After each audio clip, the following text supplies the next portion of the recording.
Well, greetings from the high 10. It is Everyday Shenanigans. Thank you for joining me on this early Thursday morning. Sorry I did not return last night. The Queen was very tired, and it was probably a reason I didn't need to be on the live stream due to what I'm going to play to you today. There's a lot of buffoonery going on with this police department out here in Idaho. I'm just going to say this before I play all of my content. I do not know what the hell is going on with these people out here, but they are obviously not professional and they do not know what they're doing. There are 4 dead people who need a resolution and justice. And if it is to the point that you do not know anything, then you should not say anything. This reminds me of Debbie Collier. First, you thought it was targeted, and then you lend the rendering that she killed herself. Now we have an issue of miscommunication. I will bring you the post pertaining to these people, but I'm now at the point where I don't even want to repeat anything pertaining to this police department, because if you do not have qualified people to hunt the killer, speak on behalf of the victims and the said information, then what do we have? Because their families and the community, friends, the staff, the students are depending on this police department and all agencies to know what they are doing. And if you don't know what you're doing, then please step aside and let somebody else qualified enter in a rendering of this case. So were the children targeted or not? Was only one targeted or not?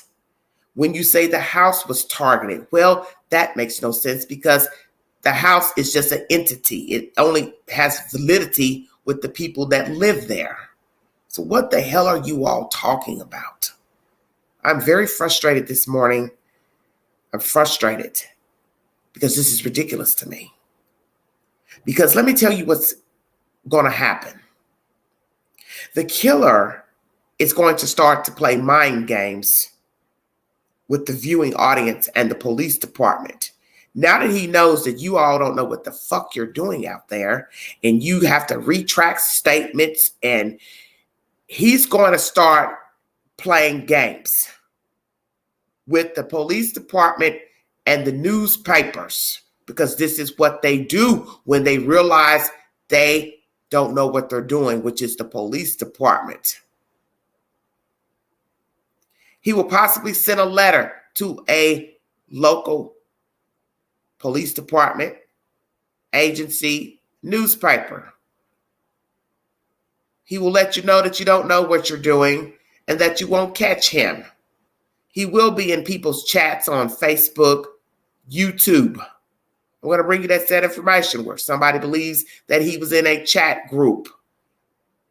You don't know who you're talking to when you're on social media. You're assuming that you know who you're speaking to, even if it's allegedly a Facebook friend. But how do you know their account hasn't been hacked? See, you don't know. And this is what I've told you all before in the live yesterday. You don't know people. You don't know who you're speaking to. Let's play the Vigil. And then we're going to chop up the said information pertaining to, is the killer watching social media? Has the killer been in chat groups pretending to be a concerned citizen?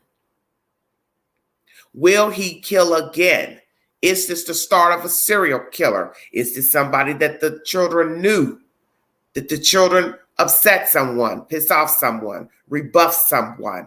Who was the target? And is there even a target? Because now that the police department has to retract their statements of a target, who's to say the real reason these 4 children were killed? And I told you all, this is the reason why I will not give commentary on 1, who's the target, 2, a motive, 3, the suspect, because now they don't know what the hell they're talking about.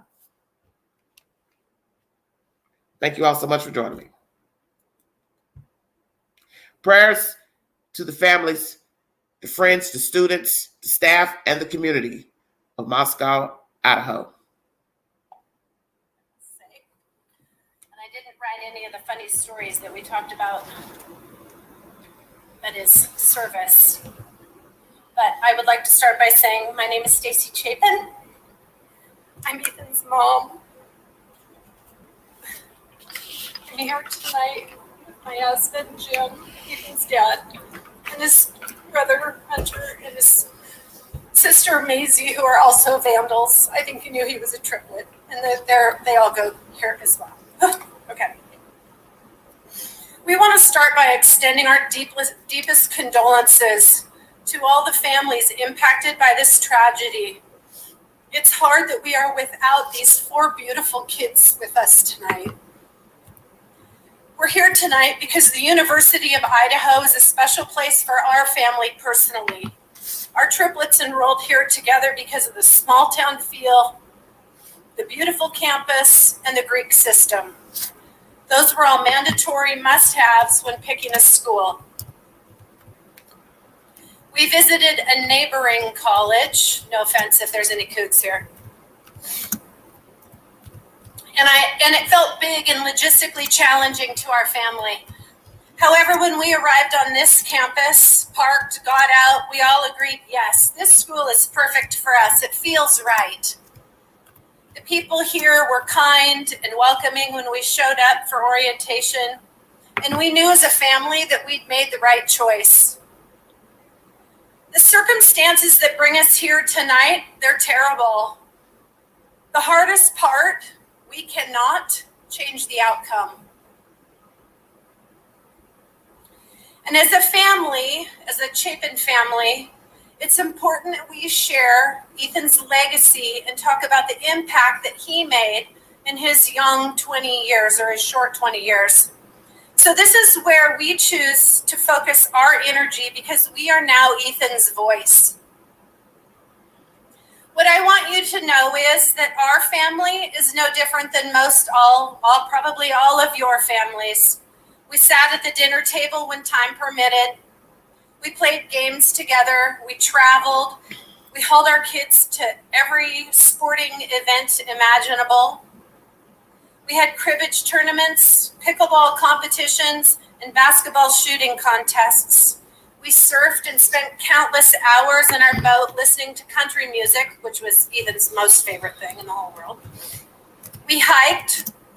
Typically, the kids did that reluctantly, I'll admit. We worked out. Our 3 kids even got their wisdom teeth pulled together. But the most important thing is that in our family, we always had each other's backs. And we will continue to do so. And for all of the things that I've listed and the times that I haven't mentioned, we are eternally grateful that we spent so much time with him. And I want to remind you that that's the most important message that we have for you and your families, is to make sure that you spend as much time as possible with those people, because time is precious and it's something you can't get back.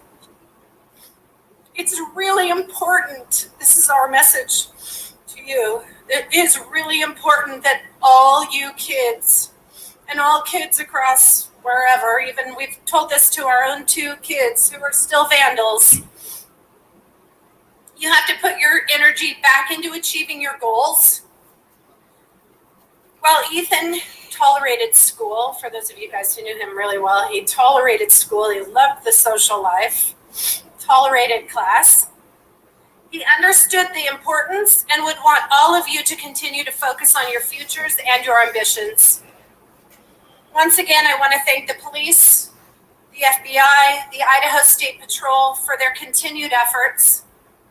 We're also appreciative to everyone on site with us tonight and everyone around the nation. Please continue to support all 4 of our families, and remember, please be kind. Thank you to the university for organizing this event in honor of our loved ones. We are proud vandals. Thank you.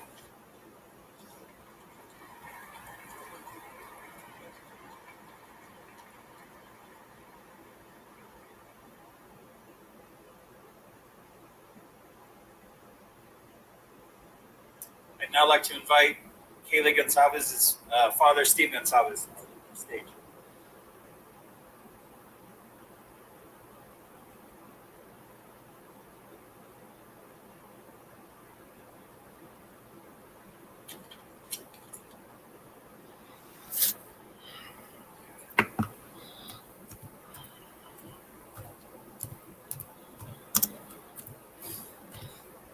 so I can let everybody know the main reason I'm up here today, so that everybody can understand what we lost. I hope to be able to make you laugh. I'm afraid we're going to have to cry because we lost 4 beautiful souls. The 2 that I'm up here to talk about are the ones I knew. And when I started thinking about how I was going to tell these people what their souls were like and the things that they shared with me, I started thinking that this is going to be really tough. So I did what you guys do. I Googled it. I went in and I looked for the most beautiful things in the world. I looked for some kind of inspiration. I knew I should have took creative writing a lot more serious, so I was in trouble. But I came up with the 7 wonders of the world, and I seen them and I looked at them for inspiration. And I prayed to my girls and I said, "You're gonna have to help me here. I'm struggling." And they just came to me and they told me there should be another wonder in the world. And I said, "All right, help me here." And they said, "It's the wonder of the relationship of a father and his daughter." I said, "All right, that is pretty wonderful." You start wondering the minute they put that baby in your hand, you wonder what you're going to do. And you wonder how you're going to feed them and how you're going to take care of them. And you wonder why your wife's yelling at you because you're feeding your baby a hamburger. You know, it's like, and then you wonder, how am I going to understand and make this the best opportunity for both of us? And you start seeing the world through the girl's eyes. And as a father, it's a little bit scary. You start seeing like the world starts having like this purple haze, and there's puppies and there's kitties and there's all these weird movies you have to watch, and they start crying all the time.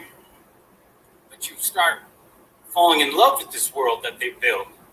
You see this world and it changes, and you don't have pickup trucks and all these footballs. You start seeing the beauty of what they have and what makes them special.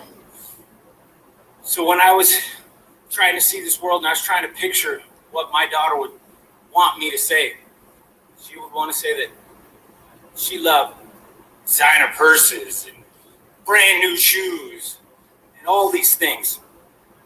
So that's the world as I see it now, and I never want to see it any other way. And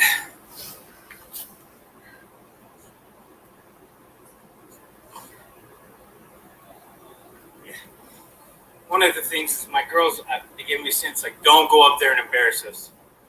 And I was like, really?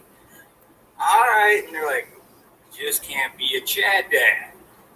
Chad dad. But I do think I probably do need to talk to a manager in here for these lighting conditions, because it's not working. So I'm going to embarrass her a little bit, but I want everyone to know these girls were absolutely beautiful. They've been friends since 6th grade. We both put them in the charter academy. They felt like they were being punished. 6th grade, they just found each other, and every day they did homework together. They came to our house together. They shared everything.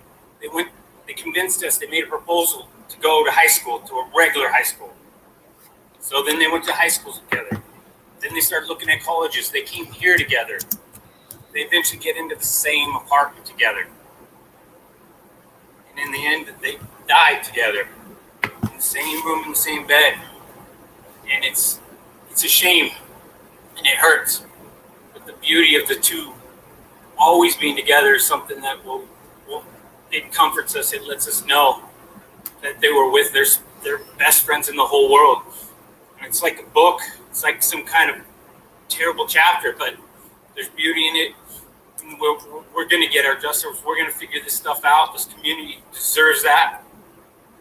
And when I look at all you guys, there's only one way for this to get a little better, to heal a little bit, There's pain everywhere. You're just going to have to love each other. You guys are just going to have to hug each other. You're going to have to be a little awkward. You're just going to have to share.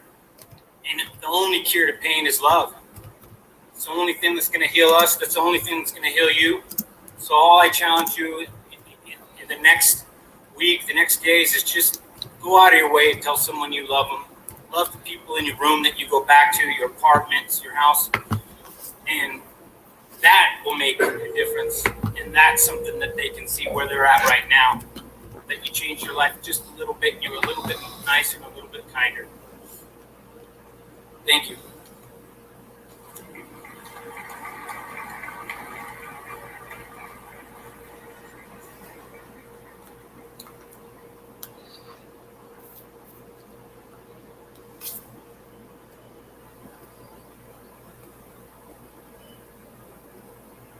I'd now like to invite Ben Mogen, father of Maddie, to the stage.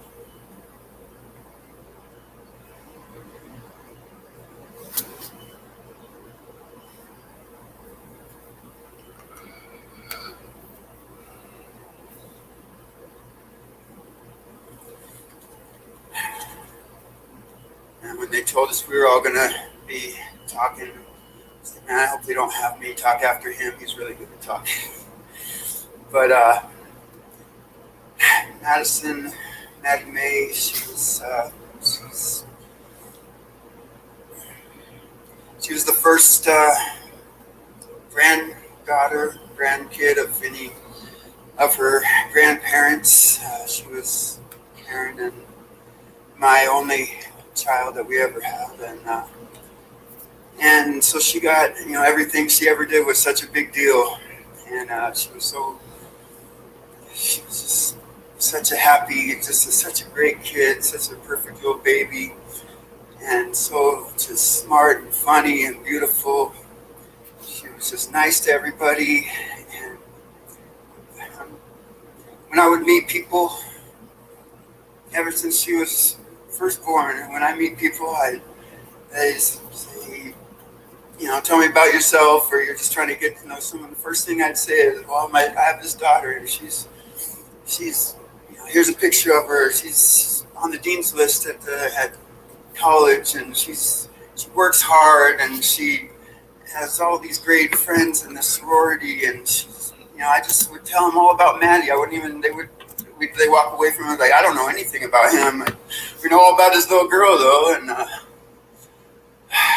yeah, we love going to go see live music. That's always been my favorite thing to do, and so I started taking her to concerts when she was younger, and we saw some really good shows together. I'd take her and her friends sometimes. She was all upset.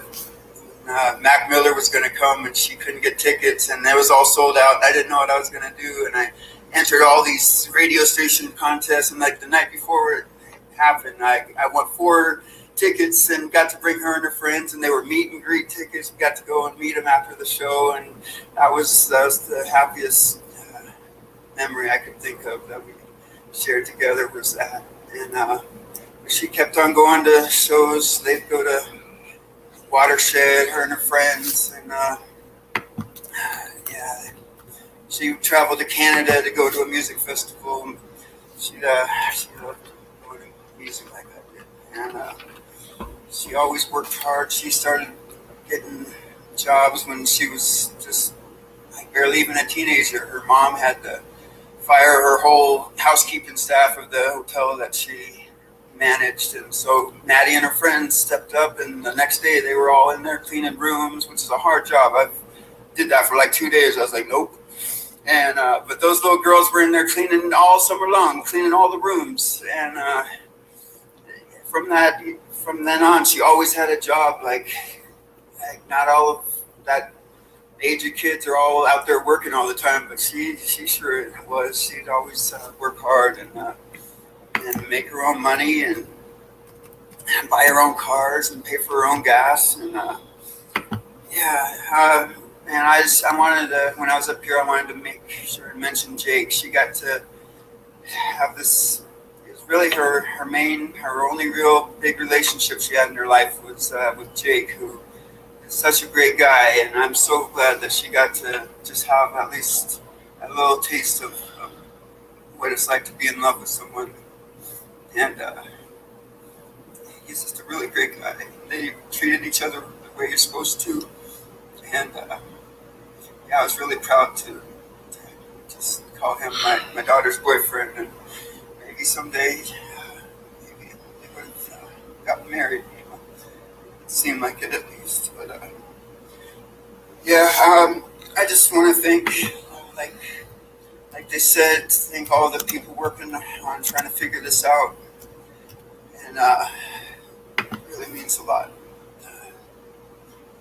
All the love and support that everyone out there has shown through this has just been amazing. I've heard from people I haven't thought about or heard from in 30 years, and yeah, just to see how good people can be when something terrible happens. They make you feel loved and supported when it's important. But, yeah, anyway, thanks for being here.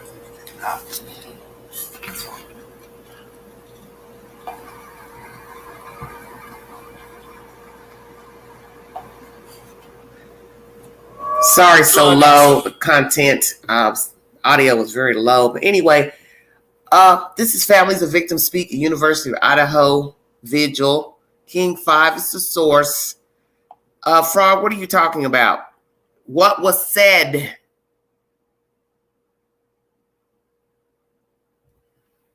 Frankly, I'm going to be truthful with everybody in the chat.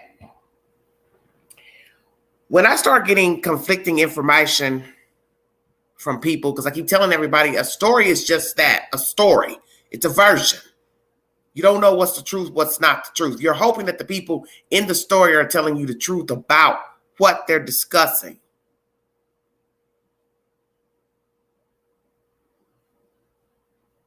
Get the fuck out my chat with that bullshit.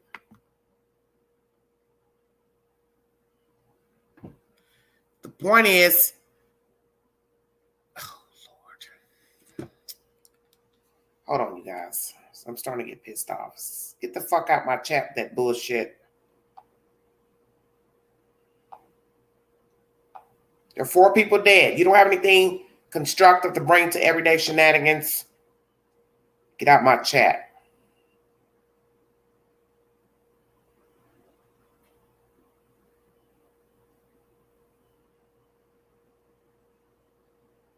I sure do love how I give my opinion out.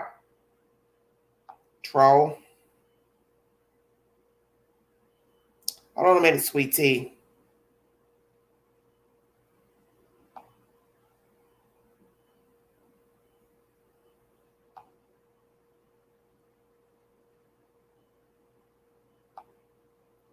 Sorry about that, sweet tea.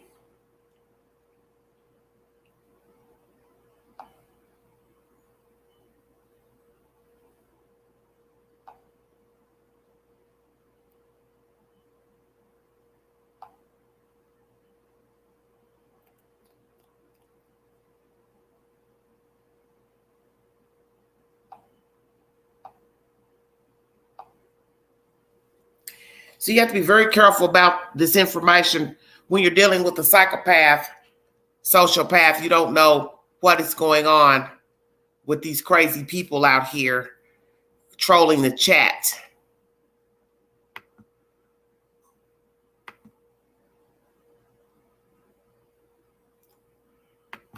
And you all know I don't put up with that.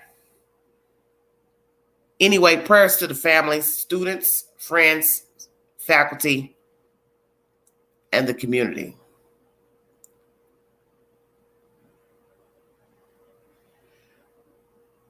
Two were in the same room, in the same bed. His daughter was in the boyfriend room, not her own. Well, girls sleep with each other if they choose to. I don't care. I'm not getting ready to start that. I'm not getting ready to go down that rabbit hole. about who was sleeping in somebody's bed. You're entitled to believe whatever you want to believe about the story. You're entitled to believe what you want about the kids. Nothing's been revealed about them. That's why I don't have an opinion about who killed the kids, why they killed the kids, why all the children were killed. I don't know, because I don't know the kids. I don't know anything about them. So I don't know. I think she means best friend, not boyfriend.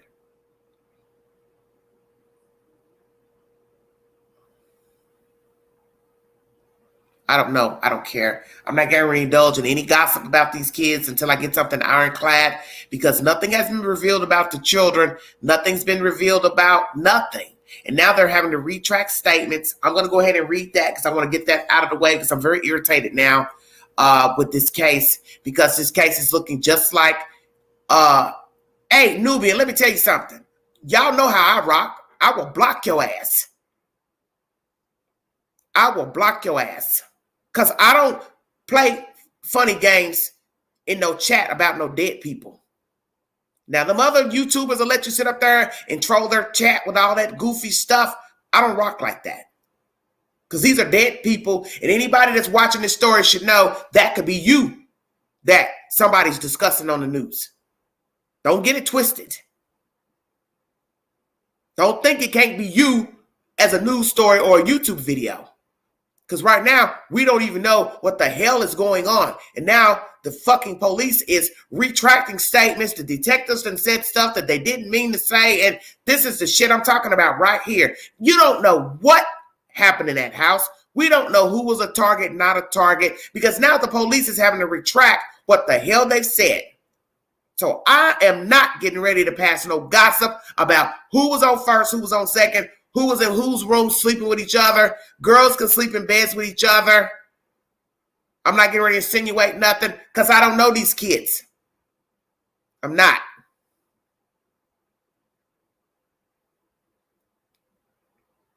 Who the hell say they climbed into bed together to talk? They wanted to talk, laugh, share a joke, whatever. That's their business. And if they were liking each other, that's their business. I want to clear it up now and be done with it. If they liked each other, that's their business. If they were dating each other, that's their business. I don't give a damn. What does it have to do with them being dead?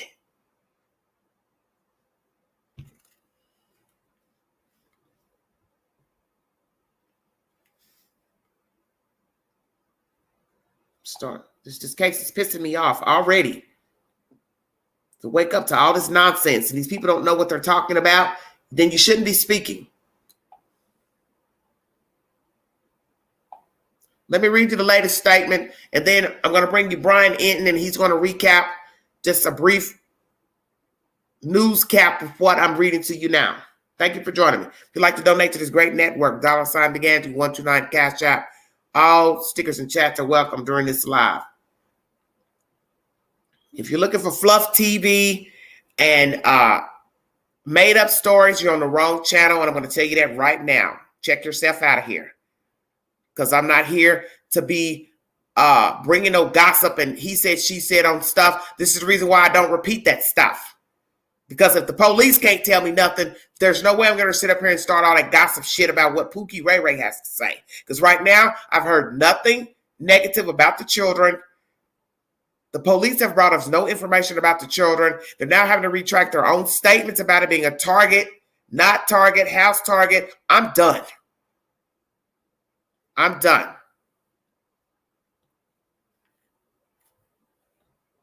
Miss O, I got this.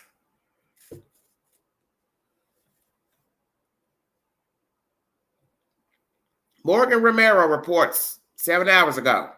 Correction to earlier info provided to me by Latta County prosecuting attorney. On behalf of Prosecutor Bill Thompson, thank you for the important opportunity to speak with you today. We want to let you know that there was a miscommunication between detectives and my office. To clarify, investigators do not believe the murders were random, but we cannot unequivocally state that the residents or any occupants were specifically targeted. I apologize for any confusion. From Moscow Police Department, conflicting information has been released over the past 24 hours. The county prosecutors state the suspect specifically looked at this residence and that one or more of the occupants were undoubtedly targeted. We have spoken with the latter county prosecutor's office and identified this was a miscommunication. Detectives do not currently know if the residents or any occupants were specifically targeted, but continue to investigate. I'll read you the two comments. Somebody says, oops. Amanda Ryan says, how does one make that kind of mistake? Exactly. I don't know how you all are getting your information misconstrued. The detectives work with the district attorney's office. So what I want to know is there a conflict of what you all think happened in that house? Because that's how this is looking to me, my perception, that you all are in conflict of what happened to the kids, who the suspect is, and the motive. And you've got a father, Miss Goncalves' father, who says he has information. He released to the public that he believes that there was one target in the house. I do not know who he's referring to. I do not know if he's ever going to tell us who he thinks is the target.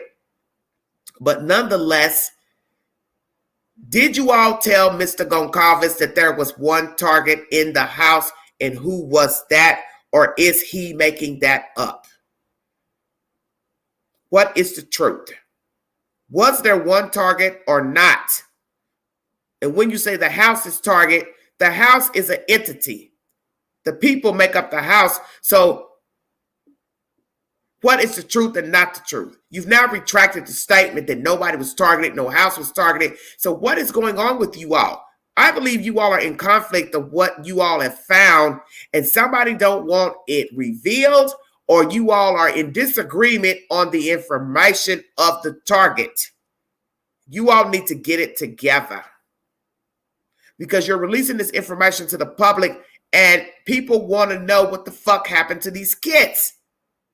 And the parents want to know. The students want to know. The kids at the university need to know what is the truth. They need to know if they need to be looking out for somebody's scorn, if they're targeting people that are in fraternities, sororities, if it's a matter of she's got blonde hair, 5'6". The kids need to know what the fuck to look out for. So if you don't know what you're talking about, then don't say nothing. Now the killer is sitting up here looking like, well, they don't even know what they're talking about. I'll just go kill 4 more kids. Why not? See, we don't even know if this is a serial killer. We don't know if this is a killer that's already killed people. If this is the beginning of a serial killer. If this is a scorned student. Somebody that worked with the kids. Somebody that saw the kids. Is it somebody we're affiliated with Ethan? We don't even know. And now that you're retracting stuff, this is the very reason why I never gave my opinion pertaining to who killed the kids. Because there are too many entities. There's too many tentacles in this story. Man, you all are just... I knew this was going to be some bullshit as soon as it was relayed that the person who was doing the autopsies was a nurse. That's all it took for Queen. Because you don't even have a fucking coroner. Why am I getting ready to trust the police now? Do you all not have adequate staff to do detective work? Do you not have seasoned detectives, number 1? Number 2, do you not have people to do forensics? 3, you don't got a medical examiner. 4, you had to call in the FBI. I pray you hand this over to the FBI. Please relinquish the case. I am not one to bash law enforcement, but what I am looking at right now is very, very disrespectful to the dead. And it's disrespectful to the living because these kids need to know what they need to look out for in case there's somebody targeting college kids. We don't know because you're retracting stuff now. And it's okay to say, I don't know. But don't put stuff out here if you're not sure. Because these kids got to go to school. These people live in this town. They haven't had a crime in 7 years, so people are scared. Damn. This is ridiculous. This is ridiculous. Morgan Romero TV is the source of that information I just brought you about the discrepancy of the targeted comment from detectives. Thank you all so much for joining me. I'm done with these people. This is bad. Let's go here with all the he said, she said. Kaylee's dad, Kaylee Madison, died in the same room 6 hours ago. News Nation is the source. Thank you for joining me.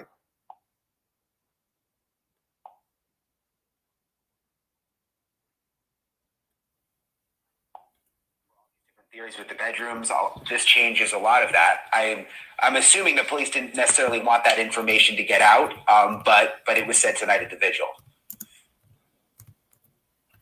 So, Brian, obviously there are so many people who are watching every development in this case, and many picked up on what Steve Goncalves said right away. Do you have any idea? I know it's very, very recent. It just happened in the last hour or so, but do you have any idea if that has concerned the police, that detail is now out in the public, that the two girls were in the same room and in the same bed and died together? I mean, it's certainly possible, because when I just yesterday asked police for details about who was in what room and that sort of thing, and they said that would compromise the investigation. But at the same time, Ashley, I mean, it's now more than 2 weeks. These families are grieving. This was a memorial service. Thank you for watching. Go to newsnationnow.com.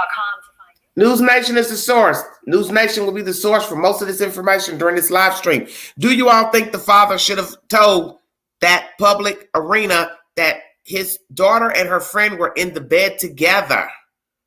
Many people will make snide remarks and assume things. You're entitled to your opinion. I am not here to make any judgment about two girls in the bed with each other, 21-year-olds. But I do believe there is an issue with him also in the police department. I told you that in my last live. That he's told stuff, speaking. I believe they have a problem with Mr. Goncalves speaking to the news and social media, which is nothing wrong with speaking to the news when your child is missing and or dead. You want people to know about your child. You want justice. I get that. But I believe there is some conflict going on with this man and this police department. And I won't doubt that they did not want that released to the public, that the two died in the room together. Now, one could question, why would anybody care if they died in a room together? I don't know. I'm not a police detective. I don't know if it's some type of significance in the case or why the police would not want that known, that the two girls were in the bed together. I don't know. I have no idea.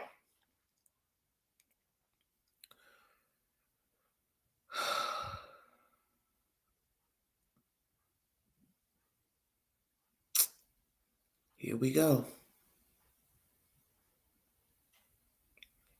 Gossip, gossip, gossip.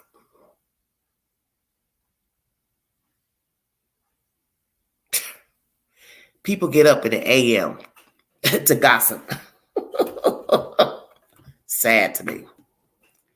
So very sad. News Nation was the source of that information.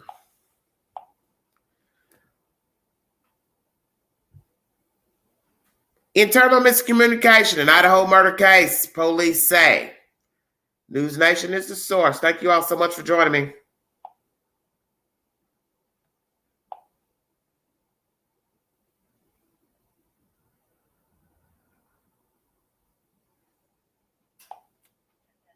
May have been at that vigil, and that there more than likely were investigators watching the people who were there. I want to get back to the breaking news of what the prosecutor has now told a local TV station, that in fact there was one person targeted, when yesterday he said targeted isn't maybe even the right word. We should really back off that. It's more the house itself. I am thoroughly confused what's going on. I'm confused too, and I've got some breaking news that's going to help clear this up. You're confused because of what we reported yesterday. We interviewed the prosecutor. He said that one of the victims was not targeted, that the residence was targeted, and then today said something totally different to a different reporter. We've been trying to figure it out, and I just got an email from the police department saying that this has been an internal miscommunication. And I want to read this to you, actually listen to it carefully. This is a quote now by the prosecutor.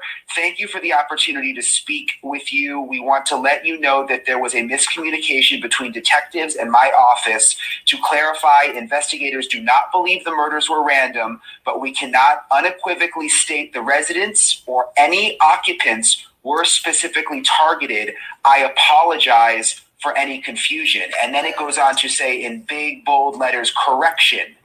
Conflicting information has been released over the past 24 hours. The prosecutor's office stated the suspect specifically looked at the residents and that one or more of the occupants were undoubtedly targeted. We have spoken with the prosecutor's office and identified that was a miscommunication. Detectives do not currently know if the residents or any occupants were specifically targeted, but continue to investigate." I mean, what a mess this is, Ashley. But they are saying this is now an internal miscommunication here. I mean, this is absurd.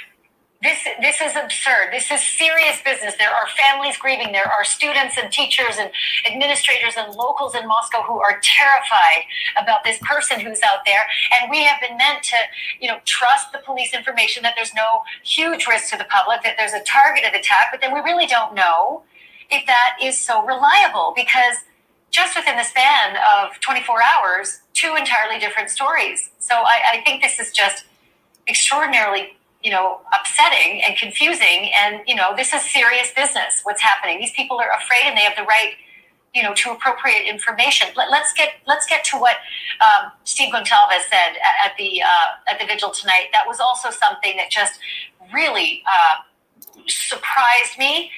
I now have a completely different thought as to what happened in that house. Thank you for watching. Go to newsnationnow.com. All right, everybody. News Nation is the source. I just brought you information from this lady, Romero, who's a reporter who you can follow her on Facebook, who clarified this miscommunication. You now have Mr. Enton recapping what has been said. As far as Casey Anthony, I'm going to go on and say that was 12 members of a jury who decided to let her go.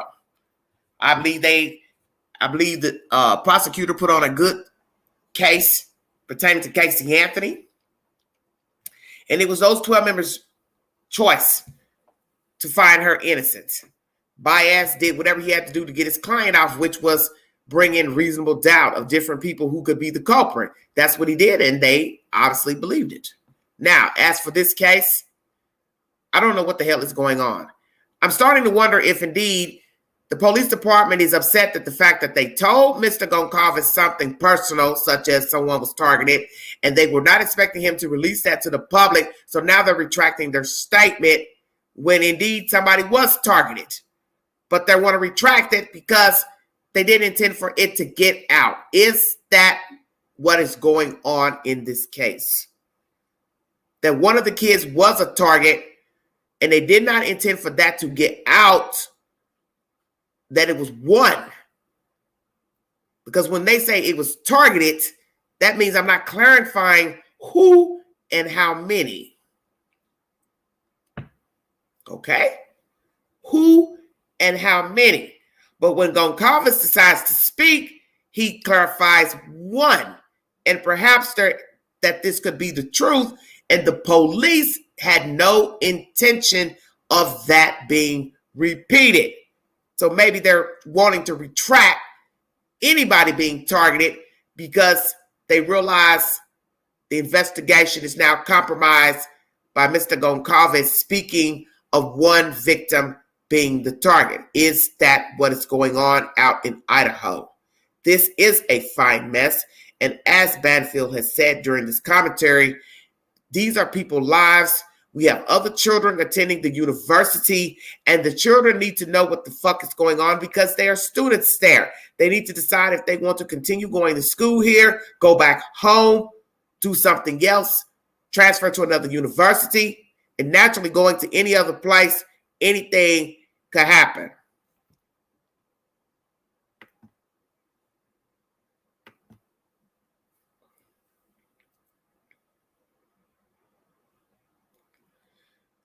This is why you cannot release things to the public when you're not sure about the findings. It's best to gather the evidence first and then release tidbits of information. This is a bad situation out there in Idaho at this point, because now people are not going to have faith in the judicial system to bring forward adequate information and appropriate information. And naturally, we know that they cannot tell us everything as to not reveal who the culprit is if indeed they have a suspect. I get that. But don't speak on something that you're going to have to later retract for whatever reason. Lord have mercy. I'm just baffled right now. All right, we're going to get on to the next commentary. I brought you information pertaining to internal communication, miscommunication with the police department and the district attorney's office and the public. I brought you information pertaining to the vigil. The parents have spoken. We're going to now talk about what does it take to clear a possible suspect. Brian Hinton in Banfield. Thank you so much for joining me, everybody.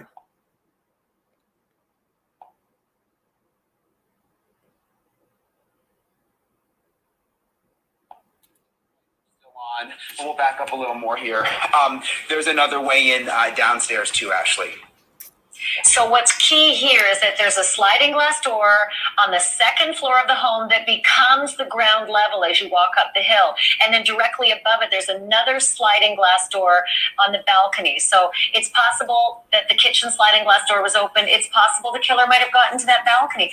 I don't know if you can show us, but it looks like from where you guys are, it's just a quick hop to get on the far corner of that balcony. Is that true, or is it just an optical illusion? Is it quite a ways away to get to that balcony from where you are? To get up to the second floor, you mean? Yeah. Oh, finally got unstuck. Sorry, I'm keeping an eye on things. To get up on the second floor, it would be difficult. I mean, you'd probably need a little ladder, or maybe if you got on top of a chair. It's not like just a quick, easy hop, but it would be possible with something to stand on top of, I think. Okay, I was curious about that. I only have a couple seconds left, but Jenna on Twitter says, for a suspect to be cleared, does the person have to have a confirmed alibi? How is one officially cleared? So that's an interesting question, and they're not giving us a lot of information, but they are giving us a list of the people who have been cleared, and the list is quite long. I would imagine they'd have to have an alibi. Explain where they were. You might know better than me, Ashley. I think there'd have to be some concrete evidence for them to end up on that list. Well, sure. An alibi is darn helpful, but also digital evidence. If you clear a key going in, or a camera catches you coming in with a timestamp at your office or your home or someone else's home, that can also be extremely helpful in clearing somebody quickly. Thank you for watching. Go to newsnationnow.com. All right. That's information pertaining to what does it take to clear a suspect. Bringing you all information. News Nation is most of the source that I'm bringing to all of you.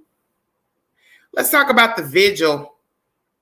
What behaviors might the killer display at the vigil? Was the killer at the vigil? Thank you all so much for joining me.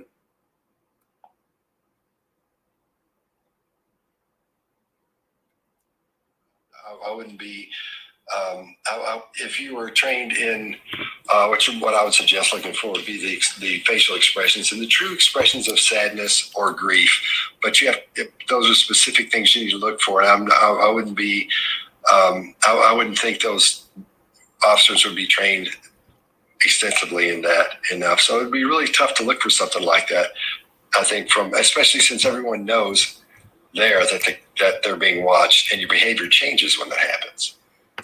So that's why I just can't believe that killers return to these very public settings, especially in a case like Scott Peterson, where it was top of the news for days and weeks. So, Robin, take a shot at this. And if there is an opportunity for someone in that crowd to get eyes on the faces of these kids, are there tells? Are there things that you learn in behavioral analysis that stand out? Maybe not to me, but definitely to you. Right. The first thing I'm going to do, most likely in the large crowd, just like Scott was saying, this is really challenging. And if you limit yourself by trying to memorize a look or a tell you're looking for, you're going to start missing things that they're actually providing you. So, and I'd also start looking closer into the front, because if someone is going to return to a crime, it's because they have a sense of grandiosity, narcissism, psychopathy. And so they're looking to try to push the limit of what they can do and what they can be exposed to. So I'd look closer in probably to the front, and I'm looking for incongruence with the entire crowd. So it's easier to find people that are standing out from a norm than it is to try to look for individual tells. You know, I wonder, Scott, if a killer were in that crowd, typically would they be able to bring on the same kind of remorse and tears and sadness and mourning as the other true mourners who are in the crowd? That's really tough to do. And there are specific things you look for, or I would suggest looking for. For example, in the glabella, this little group of muscles right here, there's a thing that when people are actually grieving, you'll see, and there's arguments about this, about how far it goes, but it turns into a little upside down horseshoe. I can't do it because I'm not grieving. And you also have the chin boss right here. You see a specific movement up in the chin boss. It curves up this way, and you've seen little children do it when they're crying or when they're getting ready to cry. Those are the kind of things you would look for. There's a lot of them. There's a lot of studies from Paul Ekman, who's he's sort of our main go-to, our touchstone when it comes to facial expressions and micro expressions. But in this case, in a situation like this, it would be really tough to get in there to see what's happening. And like Robin was saying, it comes down to who's going to be there doing that. It's probably going to be what we would term as a clinical narcissist or possibly a psychopath. And that type of person would be there because they're under the impression they're smarter than everyone else there, and they're thinking, look what I've done, and these idiots don't know I've done this, and I'm right here in the middle of them. So you're describing Jodi Arias. I mean, you are describing Jodi Arias to a T, and I watched her in that courtroom thinking she was smarter than everybody else on that stand for, I think, 17 days. And so, no, I completely understand what you're saying. And those tells that you're talking about, those lines and facial expressions, I've never heard that before. It's fascinating. So let me ask you this. I'm curious about how many behavioral agents would actually have to be there, Robin, in order to deal with that many people in the crowd. How many undercover behavioralists might they have sent to that? Looking at the size of that crowd, it's a real big challenge.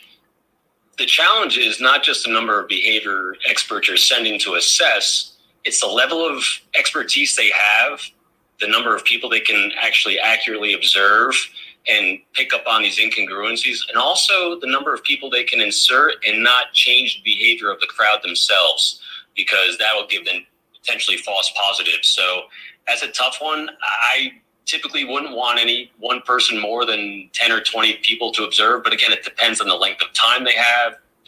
There's a lot of variables in there. So I defer to the experts that are there and the training that they have to kind of discern what's appropriate. Absolutely.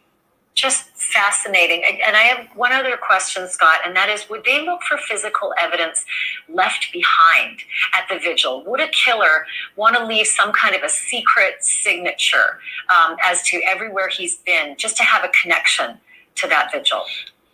I would think they would be more apt to take something than to leave something. When you're dealing with a narcissistic personality or you're dealing with psychopathy, that person, since they're under the impression they know more than everyone else, sometimes they'll take those things as little trophies.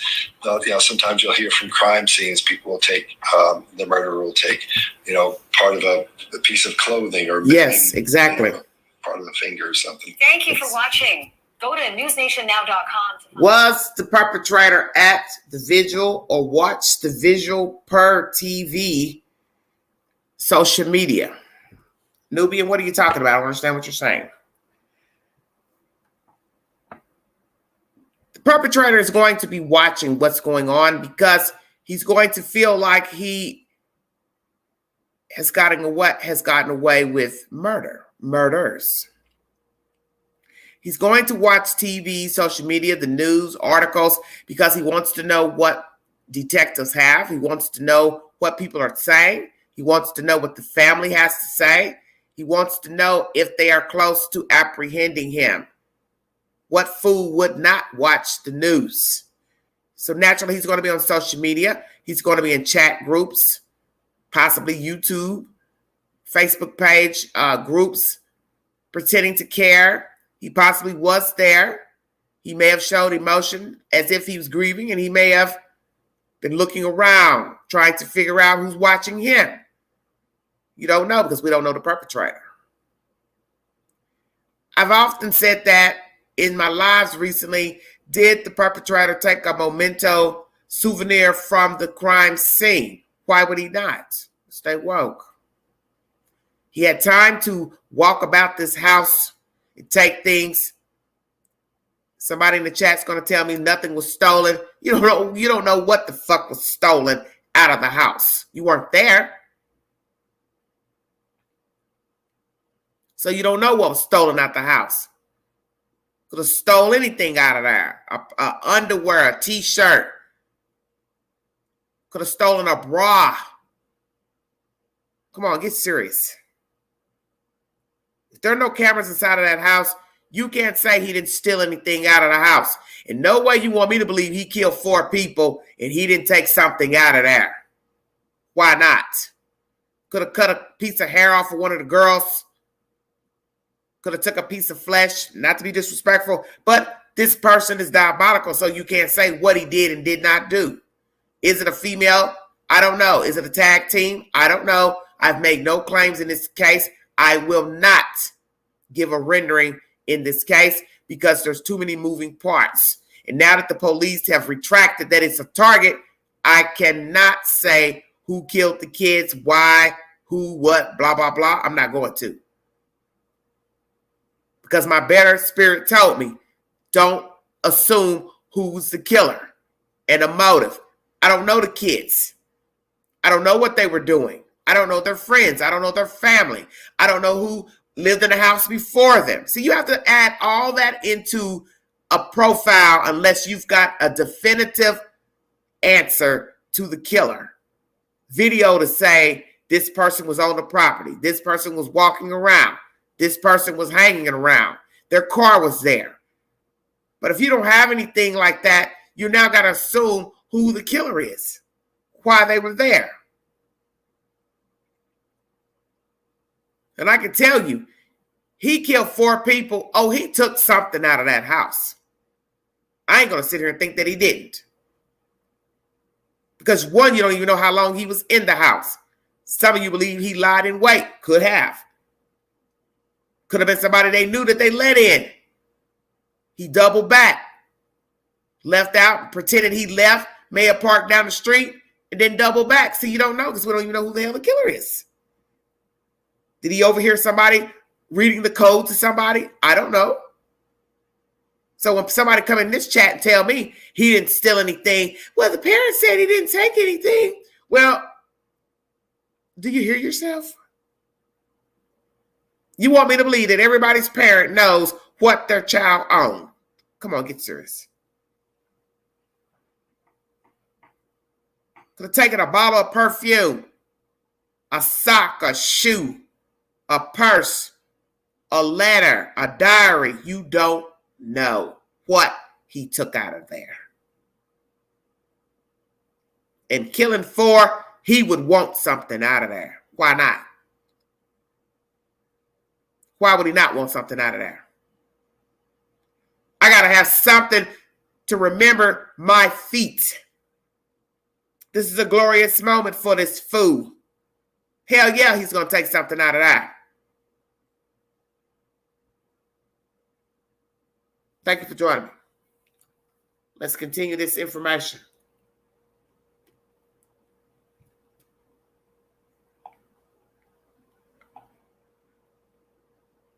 All right, let's scroll up and see what I can bring you. Is the killer following the case online? Possibly so.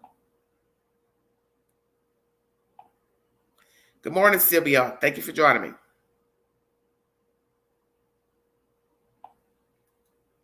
This person knew of either Kaylee or Maddie and either was rejected by them, stalked them, or otherwise had some kind of obsession with them that would drive him to commit murder. Frankly, it's hard to tell from an anonymous post if those are really the insights of an expert, but what about the general theory? Could the person who killed 4 Idaho college students be part of the online community that he himself spawned? I'm joined by Alfred Titus. He is a retired NYPD homicide detective and hostage negotiator whose job... This male is getting ready to give you said information. News Nation is the source. Please listen very carefully to what this gentleman has to say about a perpetrator and online chats, Facebook groups. Please listen very carefully to the information. If you see any sinister commentary from someone in a group chat, Facebook chat, YouTube chat, such as this one, report the username, okay? Thank you for joining me.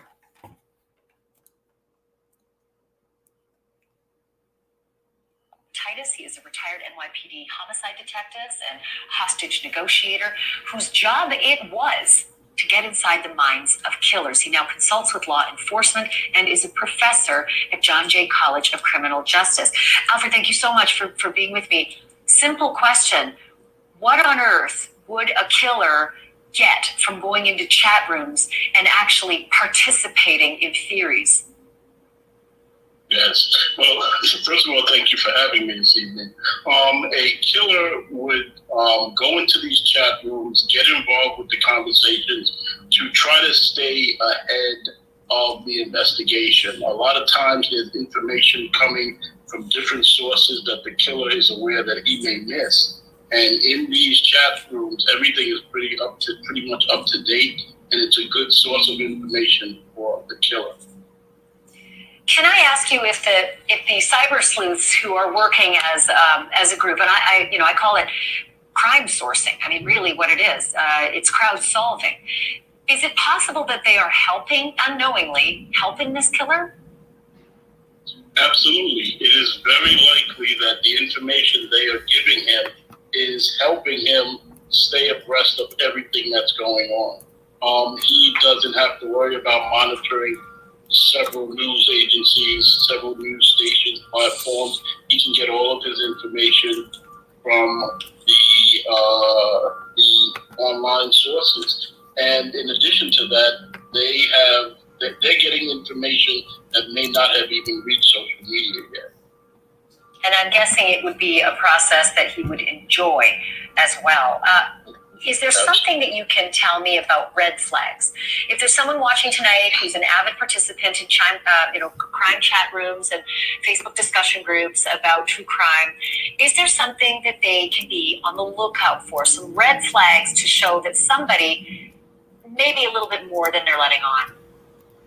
Yes. Well, there usually are some signs. One would be obviously someone who is there quite often, who's always online, always monitoring. Someone who has information that has not yet been released. That's another great key. Another issue is someone who possibly is very argumentative with some of the ideas that are coming out. That would be another example of someone who has information or who is just trying to either lead people in the wrong direction or correct those that are coming up with their own theories. It's fascinating. I'd never thought of the fact that they might be argumentative, but you could see how if they feel their handiwork is being maligned in any way, they would be very protective of that, perhaps. What about police? Are they also infiltrating the chat groups as well? Considering you have that expertise, and I don't, I would think that it would be very valuable for detectives to spend some time in there.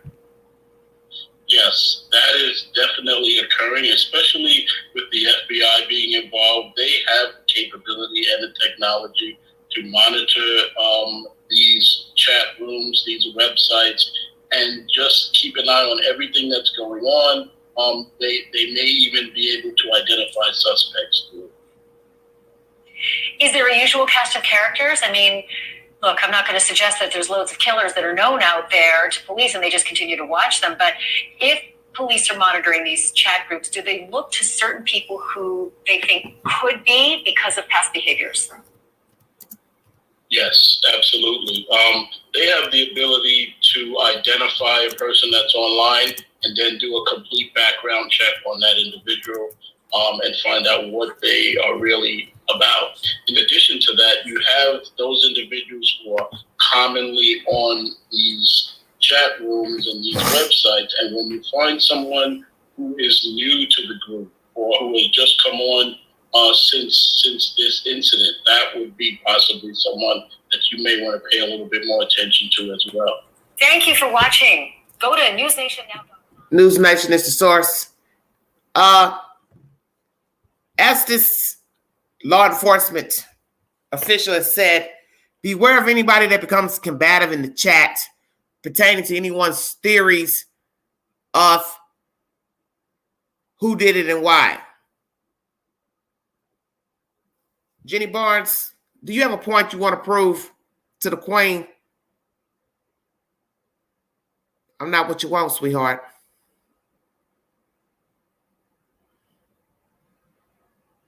Who told you that somebody was stabbed 27 times? You must be talking about some other case because I don't know what you're talking about.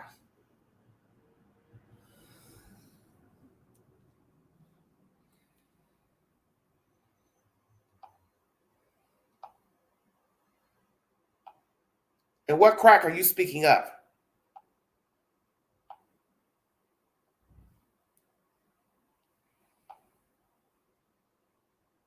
I see we have infiltrators in the chat.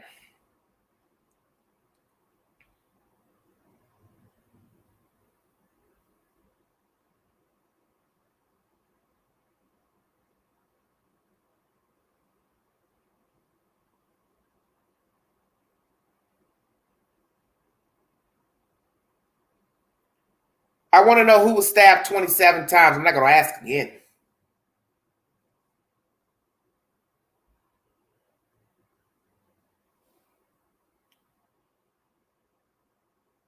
Well, Silvio, I mentioned that in my live stream the other night. Is the perpetrator law enforcement?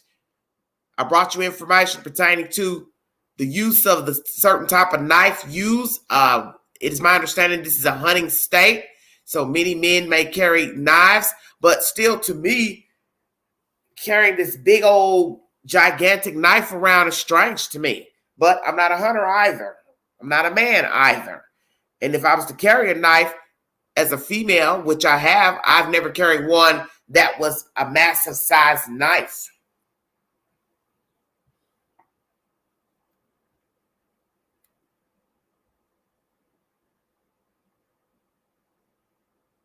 Jenny, I don't know what you're talking about. You're talking in circles. This is why I tell people all that texting you all do in the chat.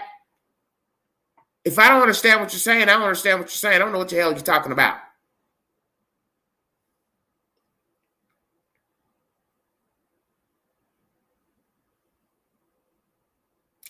Thank you, Tracy.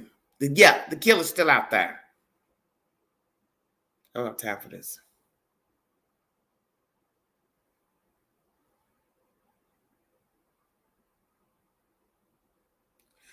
What does crack have to do with this case? Nobody has told you that drugs is involved, and they have debunked anything pertaining to drugs, anyone using or selling drugs. What does it have to do with this case?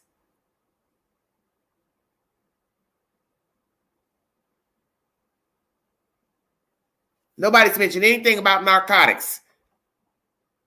Yeah, I know. I'm going to put an end to that.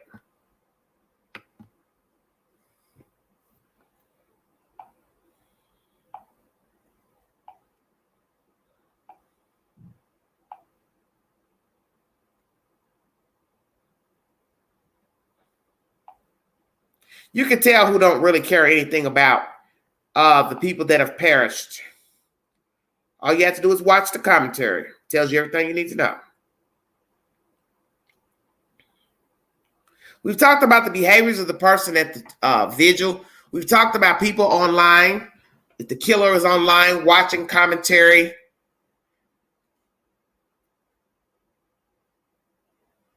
Nobody knows how many times somebody was stabbed. So that's why I was asking what the hell they were talking about.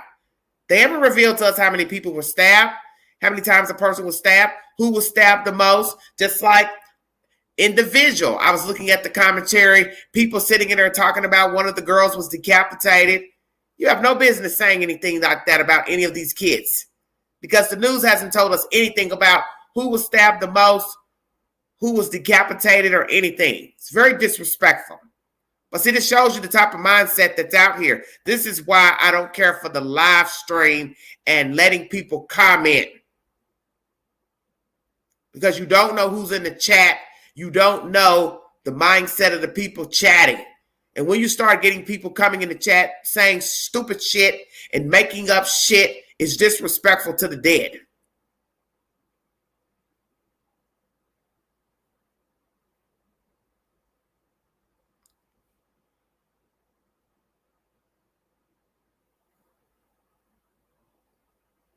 I'm going to say it for the last time. Nobody has been mentioned as a suspect. They have retracted that the fact that the kids were targeted. That's the end of the subject.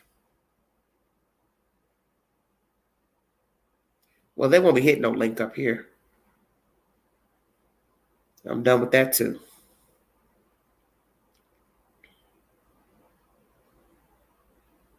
Could the killer of the 4 Idaho college students be an incel? Let's hear what they have to say about this. That the killer of the 4 University of Idaho students might be an incel. They see the whole world through the lens of misogyny. Nancy Grace, host of the podcast Crime Stories, says the killer may have been rejected by one of the slain women. Incels are very, very dangerous. We know these girls were in sorority. I think that it's a possibility. There's been a rash of killing sprees by incels. Elliot Rodger killed 6 and wounded 14 at the University of California Santa Barbara campus in 2014.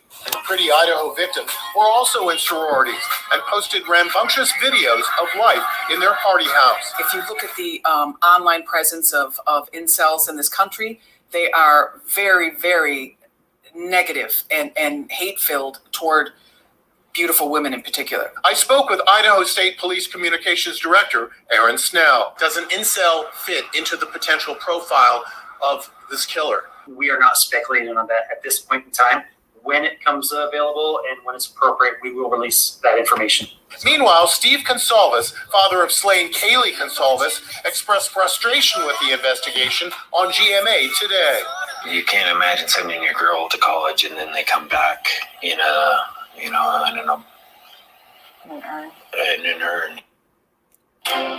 In an urn. So that leads me to believe that he's had his daughter incinerated, because that means he didn't have a full funeral, won't have a full funeral for his daughter Kaylee. Very sad. Very, very sad. This is uploaded a day ago. Few leads in Idaho student murders. Thank you for joining me. Fox 11, Los Angeles. This is Source. Hello, Linda. Hello, Dodging Bullets. Thank you all for joining me. Still on to small town in Idaho as students return from Thanksgiving break. Over 2 weeks have passed since 4 students Hello, Sundown. were stabbed to death in their home. Ashley Soriano is live. What are you hearing, Ashley? Good evening, Christine. Well, it's back to school, but not quite back to normal. Students here are worried about more than just their grades. With 2 weeks left in this semester, the campus remains on edge with a killer still on the loose, no suspect or even a person of interest. I think everyone would feel safer if they found who did it. And also, it just is kind of like, it definitely changes campus. Like, it's a lot quieter around here. With little information on who the suspect might be, students on campus are alert, and so is the rest of the community. Since November 13th, the Moscow Police Department has received 78 calls for unusual circumstances, up from 70 for all of October, and 36 welfare check requests in 2 weeks, up from 18 for all last month. I've seen like a lot of police around, and just like, it seems like everyone's pretty vigilant. So I'm not too concerned, but obviously like they haven't found the person, so there's still like a threat. Students have the option to finish out the semester online, and police have increased security since the 4 fatal stabbings. I feel safer on campus. Like, I've noticed that there's a lot more campus security, so I'm feeling good. I feel like I can just walk around and feel like safe wherever I'm going. Aaron Snell, a spokesperson with the Idaho State Police, sat down with Fox's Lawrence Jones Cross Country over the weekend, maintaining this was a targeted attack. Yet police won't say exactly who was the target because it's, quote, pertinent to the investigation. We recognize there's fear in the community. Ultimately, there is a person or persons that is in either our community or someone else's community who's committed 4 murders. And so people need to be alert and aware. Some have asked whether these killings are related to a 1999 double stabbing in Pullman, Washington, and another in Salem, Oregon in 2021. But police say they have no evidence to suggest this, and there will be a candlelight vigil tomorrow evening on campus. In Moscow, Idaho, Ashley Soriano, Fox 11 News. All right, that's a day ago. As most of you know, the vigil has already taken place. The children are talking about feeling more safe on campus with security. But the point is, if you don't live on campus, what do you do if you live off campus? You live in an apartment, such as these kids here. They lived not too far from the university campus, and they were bludgeoned to death in their house for some reason. Why were these children bludgeoned to death? Curious. Very interesting information. Because one, we don't know the children. We don't know anything about them. So far, if you're just now joining this live, I've brought you information from the Vigil. The parents spoke. I brought you information from Kaylee's dad telling us that Kaylee and Madison died in the same room. Internal miscommunication in this murder case. Idaho murders. Is the killer following the case online? What does it take to clear a possible suspect? Banfield and Mr. Enton talk. What behaviors might the killer display at the victim's vigil? Could the killer of the Idaho 4 college students be an incel? That was the last content by Inside Edition. Fox 11, few leads in the Idaho student murders. I have to have my justice. Dad of slain Idaho student pleads with the public for help. 6 ABC Philadelphia is the source. Thank you so much for joining me.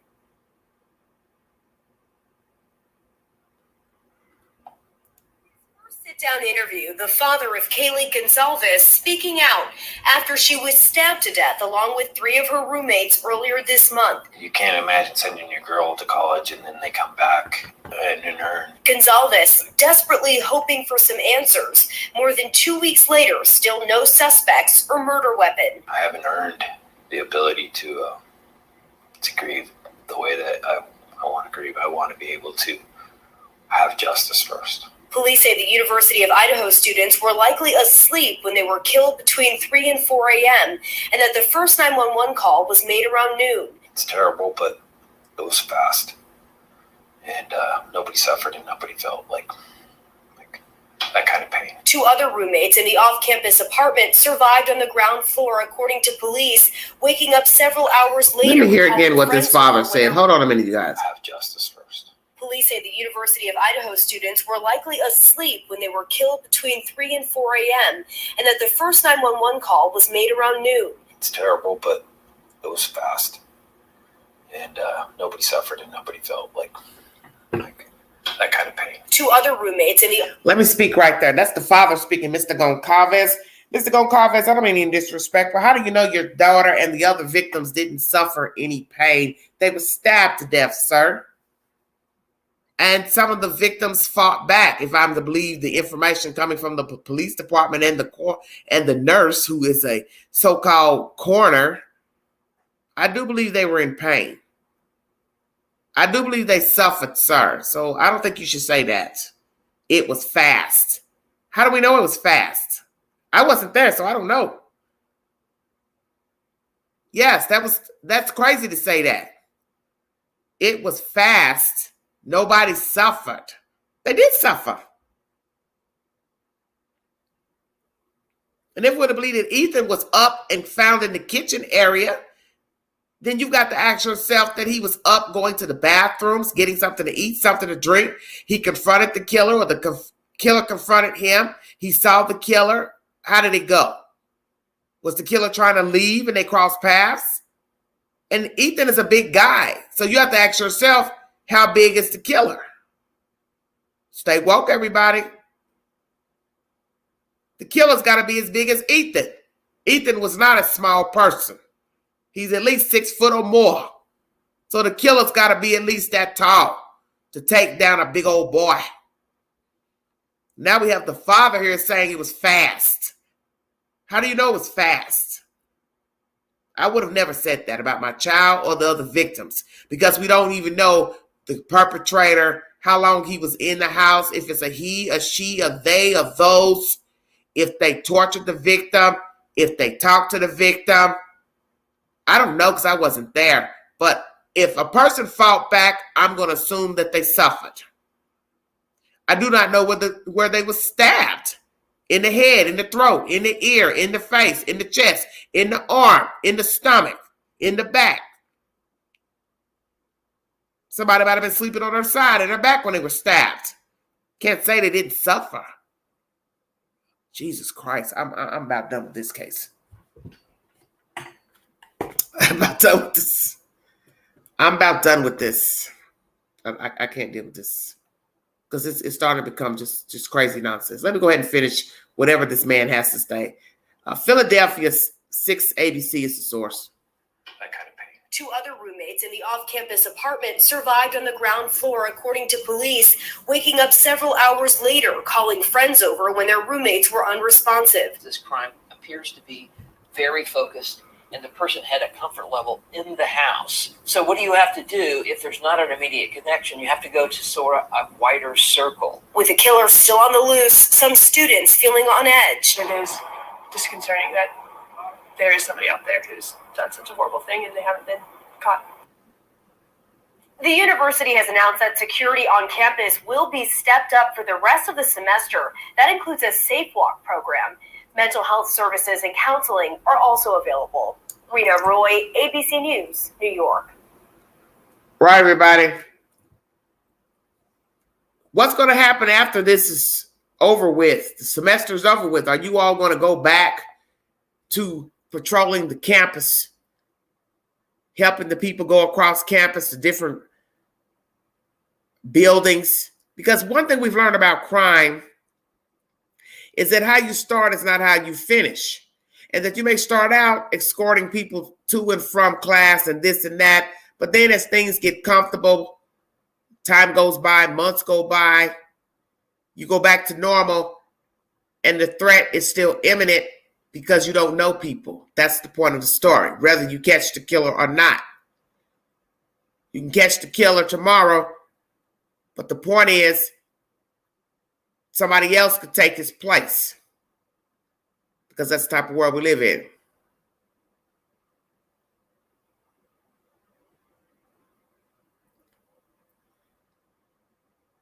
This is a very bad story here. This is a bad story. I'm going to tell you the truth. I'm very leery about this police department. I'm very leery about everything that's transpiring with this he said, she said, and retracting the statements pertaining to target, not target, house target. I'm very leery. ABC 6 Philadelphia was the source. CBS is the source. It was uploaded 15 hours ago. Idaho police seek answers in the murders of 4 university students. Thank you all so much for joining me. Moscow, Idaho, this evening for the 4 University of Idaho students who were killed inside their off-campus home earlier this month. Yeah, it's been more than 2 weeks now since they were murdered, and there are still questions, more questions than answers surrounding this case. The vigil itself was postponed until after Thanksgiving, so more folks could be on campus and attend. Meanwhile, authorities continue to look for leads in the grisly stabbings. 5 vehicles were recently moved from the crime scene as part of the ongoing investigation. Our own CBS News correspondent Lilia Luciano is outside of that police tape there at the crime scene and joins us now to talk about what we know. Lilia, we can see just from the weather and the conditions that's changing as we approach December, but what are some of the biggest challenges police face in this case right now? Well, Errol, Lana, it's good to talk to you. I think the main thing in this case from, the research, the studying I've done and the people I've been talking to on the ground since we arrived this morning is just misinformation, speculation. This is obviously a very high profile crime that has sparked the interest not just of this relatively small college town community, but of course of every parent with college kids in America. People, are going online. They are combing through the victim's social media. They are studying the police reports. And from the beginning, police have been very tight-lipped. The one thing that they've said somewhat consistently is that they believe that the crimes that happened in this house, the 4 people who were killed on November 13, that those were targeted attacks. But they did backtrack the idea that there wasn't a threat to this community. Of course, initially when they said that raised a lot of questions. And so people started speculating, who could it be? And they start looking at people around the victims, at their acquaintances. And so a lot of that, misinformation or just speculation, even if it's, well-intended, has really filtered through the narratives, the multiple changing narratives of this case and this story. And so police have had to continuously come out and, really myth bust, if you will, all of the people who have appeared on social media as possible suspects, people at home are saying, could it be this person? And stop the finger pointing. Some of that includes the 2 roommates who survived, who were there on the first floor. Also, an ex-boyfriend of one of the victims who received multiple calls from Kaylee Goncalves' phone and Maddie, her roommate's phone. Also, the person who drove Maddie and Kaylee home that night. The man who was seen on a surveillance video when they were getting food before they arrived at home that night. So a lot of the investigation, or what we know from the investigation, is what is not true.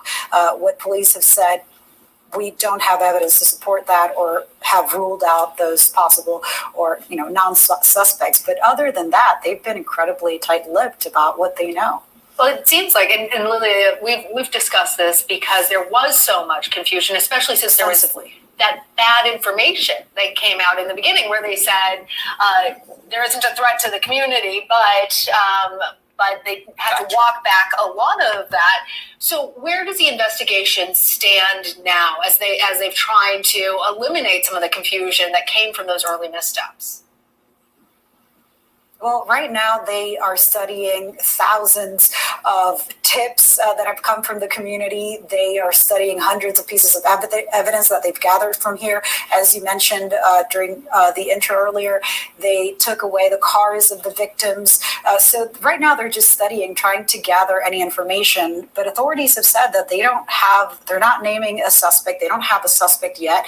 And of course, there's also speculation about the backtracking of information. I mean, did they jump too soon to say that something was or that the attack was targeted, and does that impact their investigation? Now we know that there's other bigger agencies involved. There's dozens of FBI agents that are at their disposal to study this case.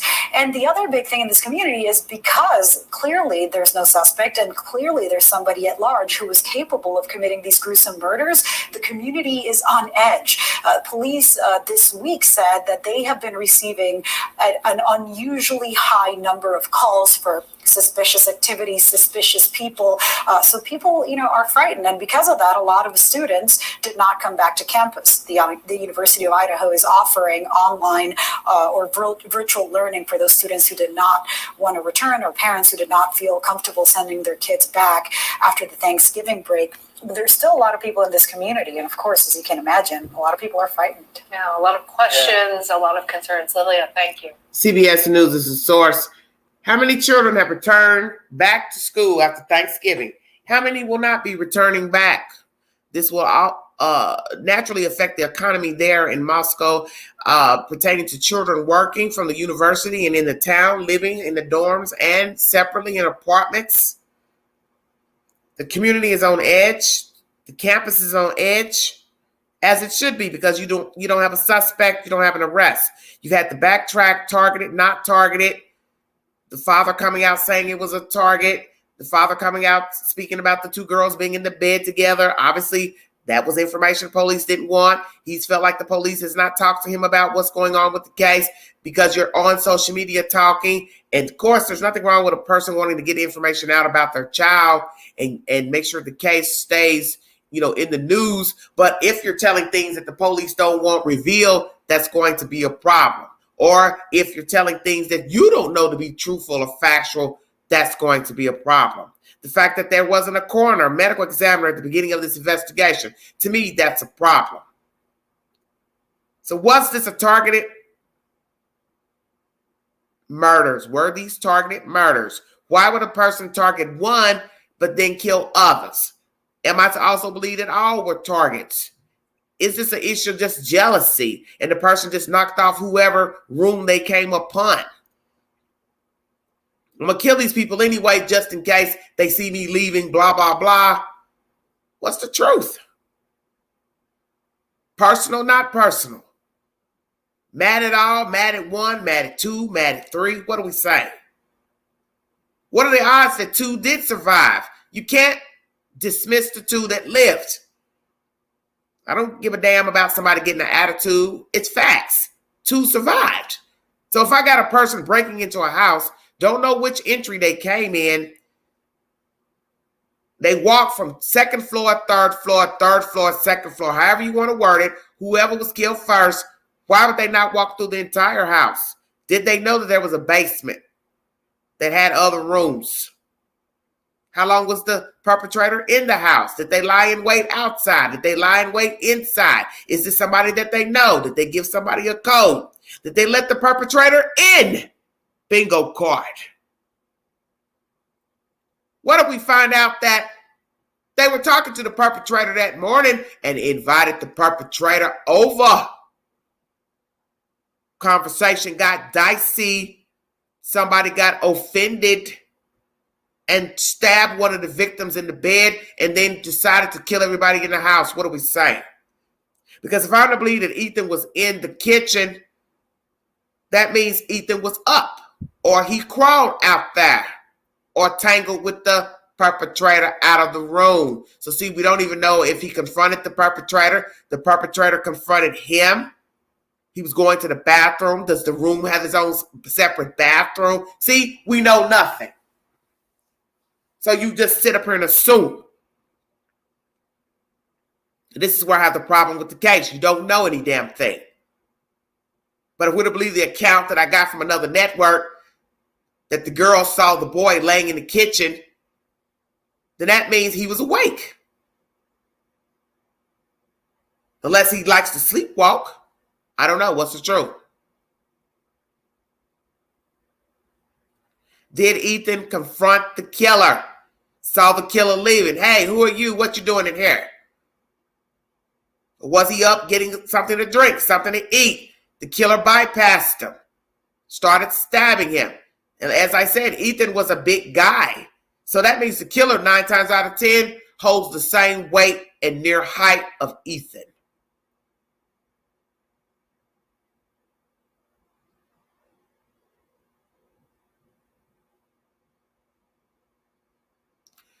Who are you speaking of, AWP?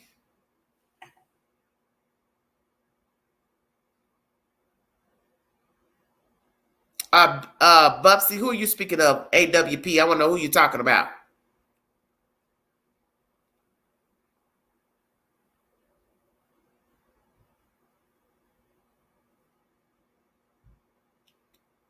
Hello?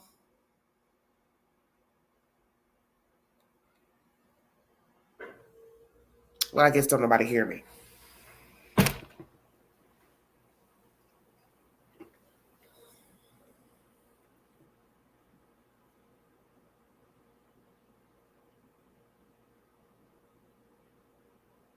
Bubsy, to you, who is AWP?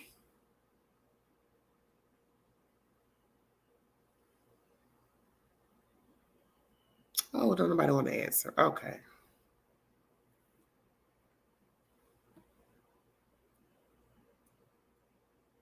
Well, Dr. Bullet, you can't say he didn't have a chance because I'm going to say it for the last time. We don't know who the killer is, and Ethan is a tall guy. Is it just he's not a fighter? He couldn't overpower the person, but if he was found in the kitchen, then that means he was not in bed.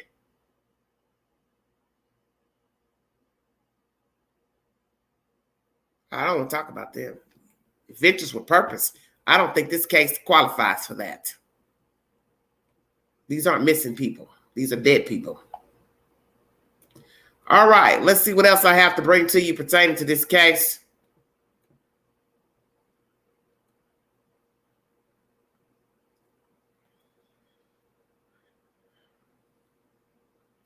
Let's go back in time to a crime that took place in Florida.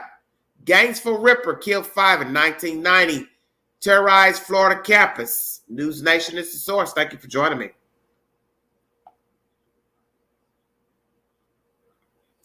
Well, you know, I pay attention to stuff. I don't listen to gossip. I pay attention to the details. And that's how I form my opinion pertaining to a case. College campus was terrorized by a killer on the loose. 5 University of Florida students were murdered. It happened over the course of 3 days. And there are a few similarities between that case and the University of Idaho quadruple murders. News Nation's Sloan Glass is back with a chilling look at the man behind those Florida killings. Yeah, chilling indeed, Nicole. Danny Rowling, dubbed the Gainesville Ripper, was behind the murders of 5 college students in Florida and a family of 3 in Louisiana. Rowling's killing spree was so gruesome, he was the inspiration behind the movie franchise Scream. Terrorized the University of Florida, killing 5 students over the course of 3 days. He targeted women who looked like his ex-wife. The murders and rapes were brutal, especially for those covering the case, like TV anchor. Well, I did not know that this crime was the inspiration for the movie Scream. This is my first time ever hearing this. And I have been a Scream fan. I've watched every installment of the movie Scream. This is very baffling to me because I had no idea that this crime was the inspiration for that movie. And 2, I did not know he killed women that mirrored his wife, ex-wife. But that leads us back to Theodore Bundy, Ted Bundy. His inspiration for murder, I do believe, was the girl who broke up with him. But that's what's so strange about that story. Ted Bundy became so immersed in this relationship with her to where he started to fall short in his schoolwork. And then she didn't want him anymore because she felt like he wasn't the guy he portrayed himself to be. But he was awestruck, love-struck allegedly with her, if I'm to believe the accounts that I brought to you the other day in my Crime Vault video about Ted Bundy. So now he's mad at the world and wants to kill anybody that looks like the girlfriend. The gist of the story is that Ted Bundy had a whole relationship with a woman and lived with her and her child.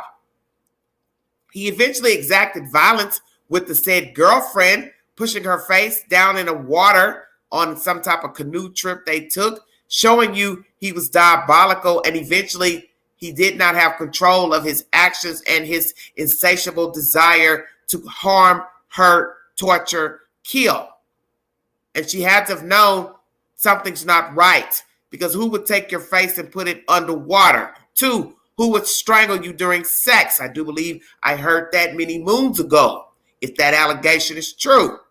Eventually, you're going to cross over, because how are you going to turn off your behavior of killing women, torturing women, having sex with women dead, and then have a girlfriend and not do something sinister to her while in her company? It's going to cross over because you don't have self-control. Thank you all so much for joining me. Let's finish this commentary pertaining to the Gainesville Ripper. News Nation is the source. Like TV anchor Doris Keller. And we had some of our police contacts who were telling us more about the scenes than they were living on, early on. I think a lot of it came out in the trial, but yes, it was very sickening. And to know how they, positioned some of the bodies and that type of thing, that how Rowling did that, it was just unreal. The victims were... Did this perpetrator position the bodies in any form or fashion? I did mention that in my last lives pertaining to this killer of the Idaho 4. Did the perpetrator position the bodies in any type of manner, derogatory manner? We learned this with Ramirez, the killer out of California, the Night Stalker. He positioned the bodies of his victims. They would be out in public with their legs sprawled wide open, very disrespectful to the dead. Naked women. Did this perpetrator position the bodies in any form or fashion? Did he take any mementos, souvenirs from the victim? Any personal effects from the victims? My understanding that nothing was left behind by the perpetrator. Nothing was written on the walls. Nothing was written on the victims. Is that true? Thank you for joining me.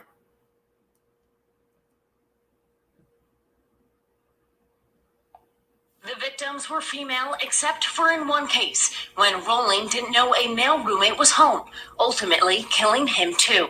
It was just very fearful, very stressful. The students who remained in town, especially the female students who lived near those sites,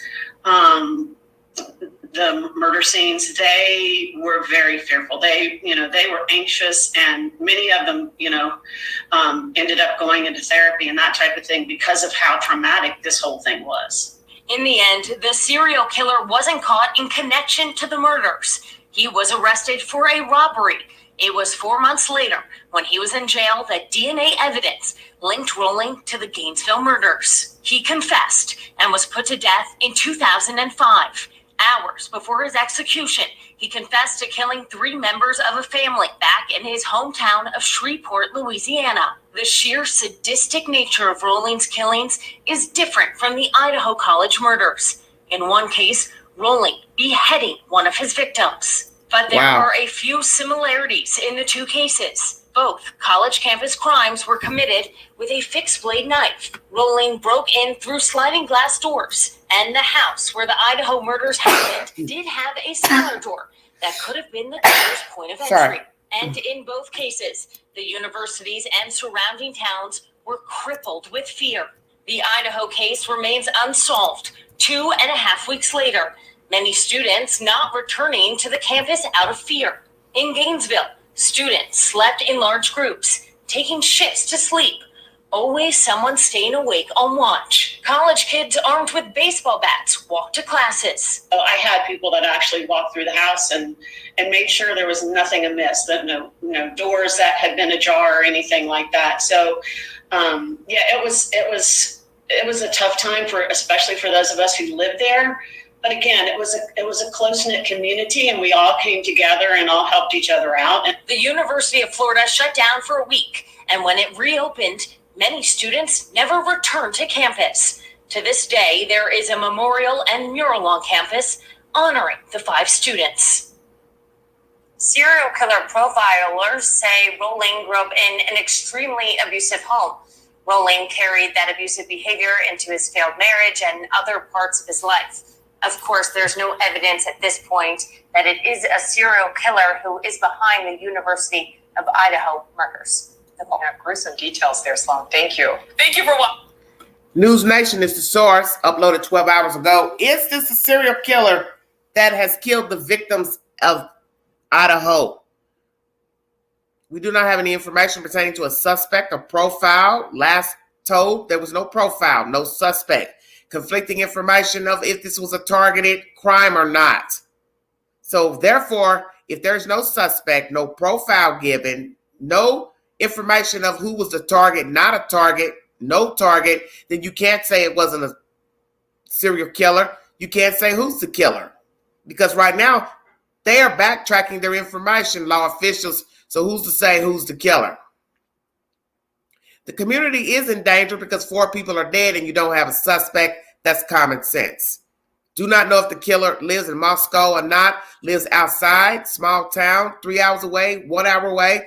Some people on my panel from the other night believe that the suspect does not live in the town, so that means they had to have had contact with the victims. As you hear with the Gainesville killer, he was not expecting the guy to be in the apartment when he killed the girls.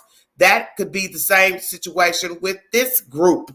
He's watched these girls, but did not know that Ethan would be in the house. That means he took a chance, if I'm to believe that. He took a chance, assuming it was only going to be the 3. Is that what happened here in Idaho? He did not know the guy would be there. Because as I told you all in the live stream the other night, in order to lie in wait, where did he lie in wait at? If he was in the back of the house, he can't see who's coming in the front of the house. Stay woke. You're in the back of the house stalking the house and the patio doors. Well, how do you know who's in the house? How do you know if they done got 10, 15 people in the house? How do you know they're not having a house party? How do you know who just pulled up, who just left, who just Ubered? Stay woke. You don't know. Did he enter in the front of the house, through a window, through the door with the push number pad? Friend of the girls, friend of Ethan, I don't know. Who is our perpetrator? Is this somebody that was stalking one of the girls? Somebody that liked one of the girls? Somebody that the girls rebuffed? Somebody that was jealous of the girls? Somebody that was jealous of Ethan? Somebody that was jealous of Ethan and the girls' relationship? Somebody from the past that one of them dated, had a fling with, hook up. See, you don't even know who these children are and what they've been doing.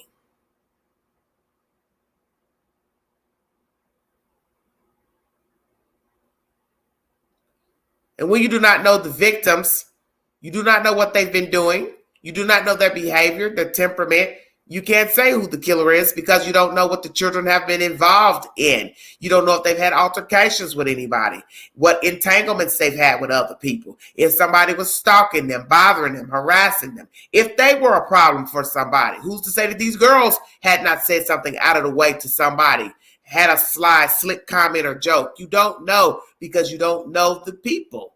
Anything can set a person off to exact harm. You have no idea. Could be a neighbor, could be somebody in the apartment complex above, seeing the girls coming and going, sitting on the back porch, became fascinated with them. You don't know. Who is our perpetrator? Does he live in town or out of town? Is he a transient, coming or going? Who is he? A student? Past relationship? What are we speaking of? Bringing you all said information pertaining to this diabolical crime in the Pacific Northwest. Thank you for joining me. If you'd like to donate to this great network, $Naganji, 129 Cash App, all super chats. Stickers are welcome during this live stream. Let's talk to our good friend, Miss Jennifer Coffindaffer, ex-FBI agent. She's spoken to News Nation. Minutes count. What can you do right now to boost? Sorry about that, you guys. Let's see what she has to say. I do follow her on Twitter. If you like true crime, please follow Miss Coffindaffer on Twitter. Thank you for joining me. Community, from students, parents who have students at that school, people who live in Moscow. I'm joined now by former FBI agent Jennifer Coffindaffer. Jennifer, thank you as always for being with us. Police have a very delicate balance here, a line to walk between not compromising their investigation and sharing too much about the evidence and what they know, but also reassuring the public that we're on the case, we're looking, and we're doing our best to keep you safe. I'm curious, as we await this vigil on Wednesday, which will be happening statewide, but there will be a vigil on the campus of the University of Iowa. Would a killer stay close by? Would a killer show up to an event like that? And how do police and investigators prepare for that possibility? I think in this situation, it is very likely and certainly possible that this killer would go to this vigil. I think this killer is a part of the community. They could be on break and staying their distance, but I believe they're part of this community and they're going to stay keeping a close ear as to what the rumors are and what people believe and police believe might be involved in this case. And it's the University of Idaho. Excuse me, I misspoke and said Iowa there. Is it possible that police have a person of interest, have a suspect, but they're not sharing that yet? I don't believe so in this case, and I base that on the Idaho State Police interview. He specifically states they do not have a suspect, and judging by the activity we see, the geofencing, the continued lack of a suspect being named, I believe that to be very true. Police have used the term targeted. Jennifer, explain what that can mean when they put a word like that out there. When they say targeted, they do not believe this is random. They believe that there was at least one of the people that was killed. That specific focus was on that person being murdered. Do you think it's likely they know who the main target was and they're not sharing that? I think it's very likely, Marnie. I think they would be judging that by the level of violence against that individual that would be more extreme than the other individuals. And when they use the word targeted, is it more likely that the killer knew the victim, or that this was random but they targeted them, it was a stranger but still targeted them, if that makes sense? Yes, no, Marnie, I really believe this is someone in and around their circle. This is someone that has been hurt. This is somebody that has not been accepted for whatever reason and has been shunned or has the perception of being shunned and struck with extreme violence to get back for the hurt that he is feeling. Do you believe that the 911 calls from the morning after the murders took place will be released, and why authorities are keeping that so close to the vest? I don't think those will be released. And the reason is this. We know they have said that a phone was used that belonged to the roommates, but they have said or indicated that it wasn't the roommate that called. And so they don't want to release these individuals, their names, what was said, because of the specific information regarding this crime that is probably going to be part of that call. I've seen some of the chatter online. Where do investigators focus their efforts in trying to catch this killer? There were defensive wounds on the bodies of the victims in the stabbing attack. Would they be checking with hospitals for anyone who came in to get wounds taken care of? The knife that still hasn't been recovered, trying to understand where that could have come from, if it was in fact a K-bar or a military style knife. Where do they start to put together the pieces of that puzzle to put together a profile of this killer? Well, I think the biggest piece and what's going to answer who possibly committed this was the video. The video and photos that were taken in and around this area and possibly in that home, I think are going to help lead to a suspect. They are also, that knife is very important, and that's why they're just looking at every avenue, checking with everything from pawn shops to recent sales to groups that would use a knife, such as ROTC. They need to unturn every single or open every door possible as to where this knife could have been acquired. I believe, though, it was this killer's knife, and it was close and personal. He understood the knife and he understood how to use it. Well, investigators are working tirelessly to catch this person, to prevent whoever did this from doing it again. It is incredibly tragic, and the world is watching. Former FBI agent Jennifer Coffindoffer, as always, we appreciate your perspective. Thank you, and we'll continue to follow that ahead of the vigil. Thank you for watching. Go to News Nation. All right, everybody. News Nation is the source. Thank you so much for joining me. That was Ms. Coffindoffer, a former FBI agent who has been speaking with various news agents pertaining to true crime. Feel free to follow her on Twitter. I do follow her. And if you like to follow the Queen on Twitter, Everyday Shanann1 is my Twitter handle. Thank you, Sundown Farms. Thank you so much for the super chat. Who is our killer? This content was uploaded a day or so ago, so it will be in, what is the word I want to use? Contrast to what police are now saying, that they've made a mistake by saying that these are targeted murders. I do not know if they're saying that now because of things that the father has said to the general public They feel like they've made a mistake by talking too much, talking to the father, Mr. Goncalves, Kaylee's father. I do not know what is the truth. I do not know what to believe in this case. I have told many of you since I started talking about this case a week ago, I do not have an opinion pertaining to a motive, a suspect, and I will not give one until there's information pertaining to the case. And at this point, I can't give one because I don't know that the police are qualified in investigating this case due to retracting their information. Coffin Daffer tells you that she believes this is personal, that the person is in the inner circle. He's been rebuffed by one of the females. He's angry, mad, and that is why he killed all of the victims. Is that true?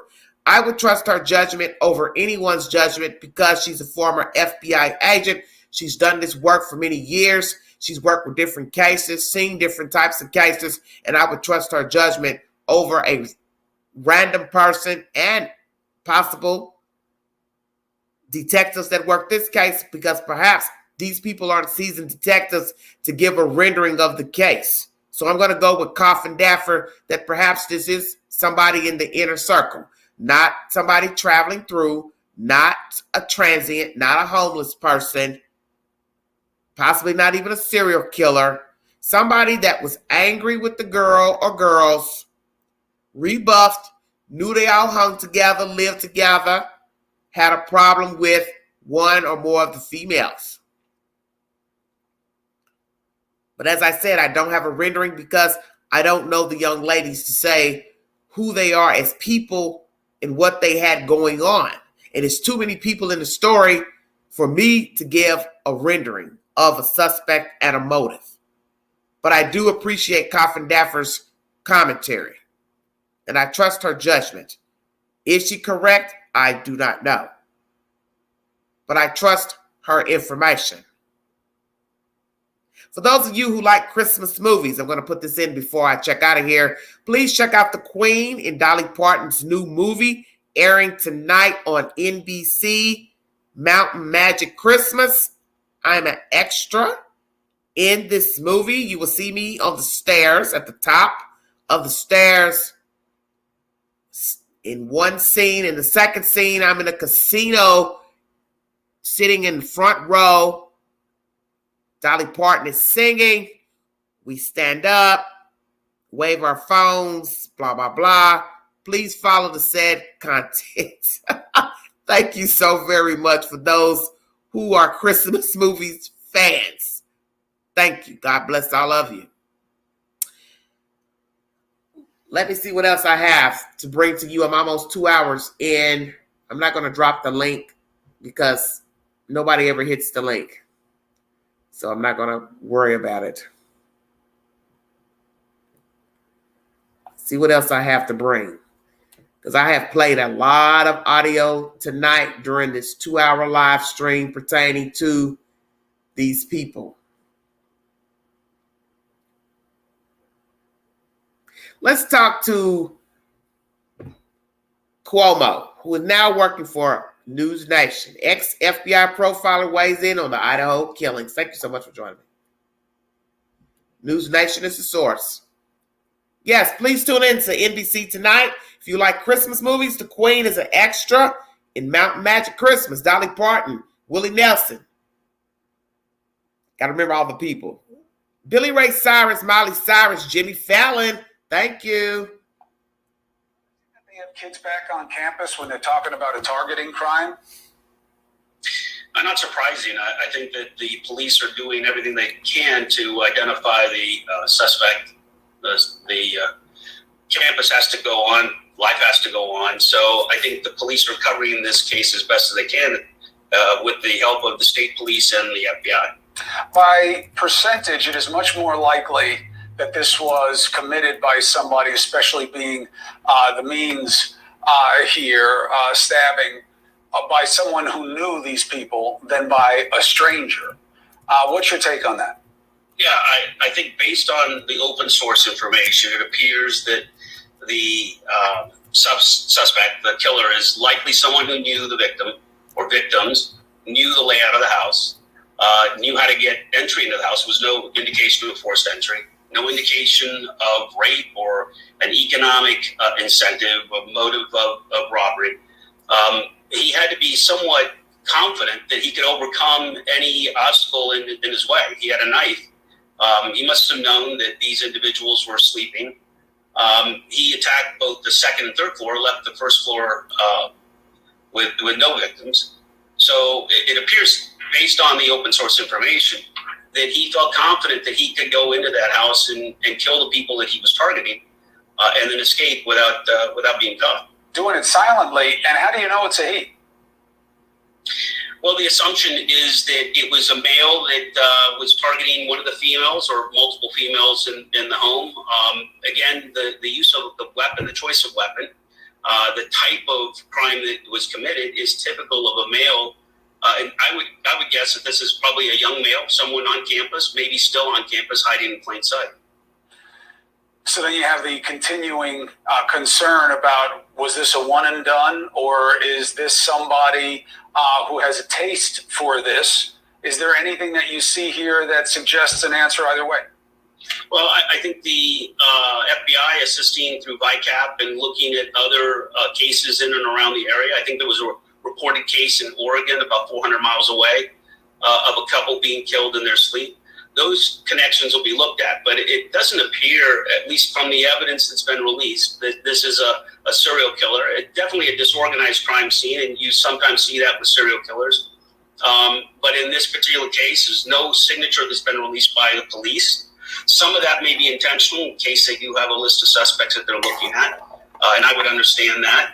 But at the same time, I think that, as I mentioned earlier, the police are working this case from various different angles, and I feel confident that they'll make good progress in this case, both for the safety of the community and certainly justice for the victims and their families. Quickly, what's your biggest question at this point? The biggest question now is that timeline that was mentioned. You got to look at the evidence, the forensic evidence. I know there was there were students at the crime scene before the police got there. They got the issues of contaminated evidence, and they got to look at the video and that they have, and look at the DNA that they can pull, and hopefully they find somebody in that DNA pool that's someone other than the victims that will lead them to the suspect. As we learn more, I'll come back to you, and so you can help us understand. Andrew Bringle, thank you very much. All the best to you. All right, everybody. News Nation is the source. Mr. Cuomo is now working for News Nation. Let's chop up what was said. Is this the work of a serial killer? Is this the work of somebody close to the victim? Somebody that is scorned, upset, angry, rebuffed. Somebody that carries a knife, knows how to use a knife. Somebody that's hunted. What are we saying here? Who is our perpetrator? Is this person a student still walking around in the city, lives in the city, lives nearby the campus? Mr. Enton has showed you on News Nation how close the frat house is to this address where the children were living. You also have information coming out about a 911 call at 3 a.m. in the morning, but I am not dwelling on that because that could have been anything. My understanding is that all participants were in the house before 3 a.m.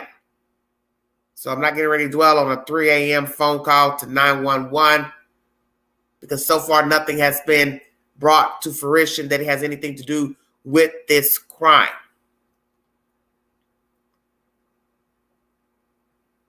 Did the perpetrator know the victims or know of the victims?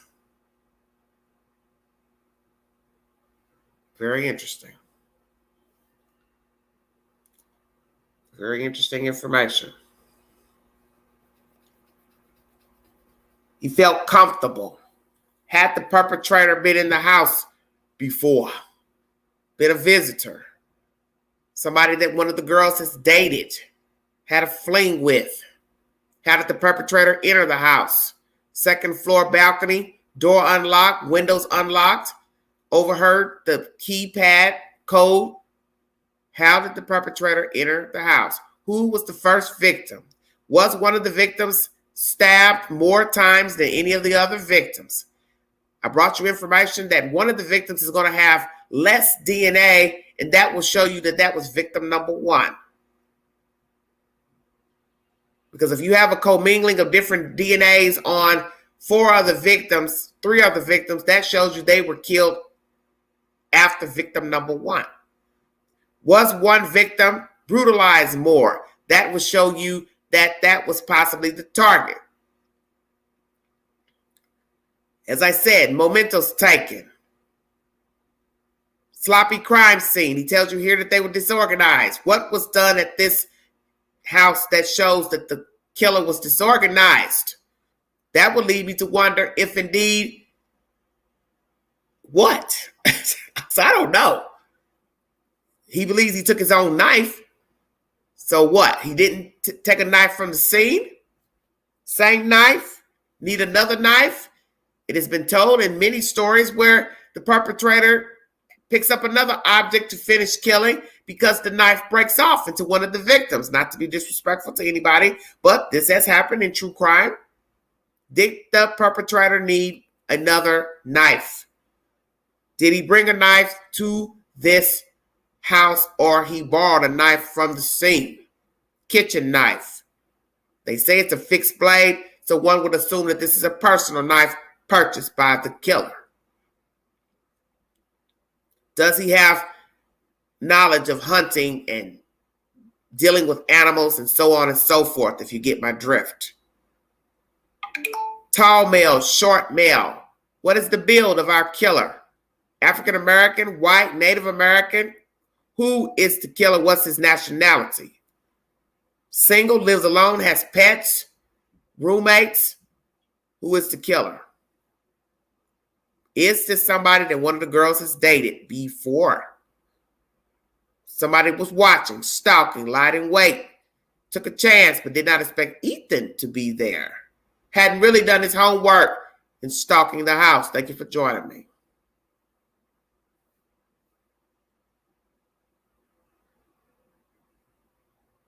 Yes, thank you so much, Lisa. Who is our killer? Everyone has his or her own opinion. All these FBI agents, former FBI agents, weighing in on who they think did this. A lot of informative information, because I trust the judgment of an FBI agent over anybody, because they've dealt with a lot of crimes. They're trained to deal in forensics and investigations at a higher standard than your average police officer, sheriff's officer, deputy. No disrespect to the lower level authorities, but I'm going to trust the FBI over anybody. This guy here believes this is also somebody that knows the victims. Is this a student? Is this a town, as I call them, townies? Somebody in town. Somebody that lives nearby. Somebody in walking distance. How about that? How did the perpetrator get there? By foot, by car? How did he enter the place? Did he have knowledge that the other 2 girls were there and bypassed them? If so, why? Did he not walk through the entire house to make sure he got everybody?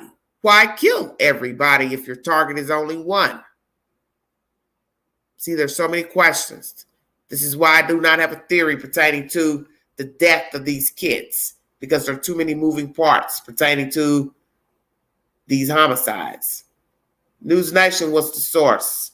I'm going to check and make sure I've brought you all the said information and uploads from News Nation, because that's the main source I've been using for all my commentary pertaining to this investigation. Thank you all so much for following the content. Let's talk to the students. Fox 32 Chicago is the source. Kids speak out pertaining to their associates, friends being brutally murdered. Thank you so much.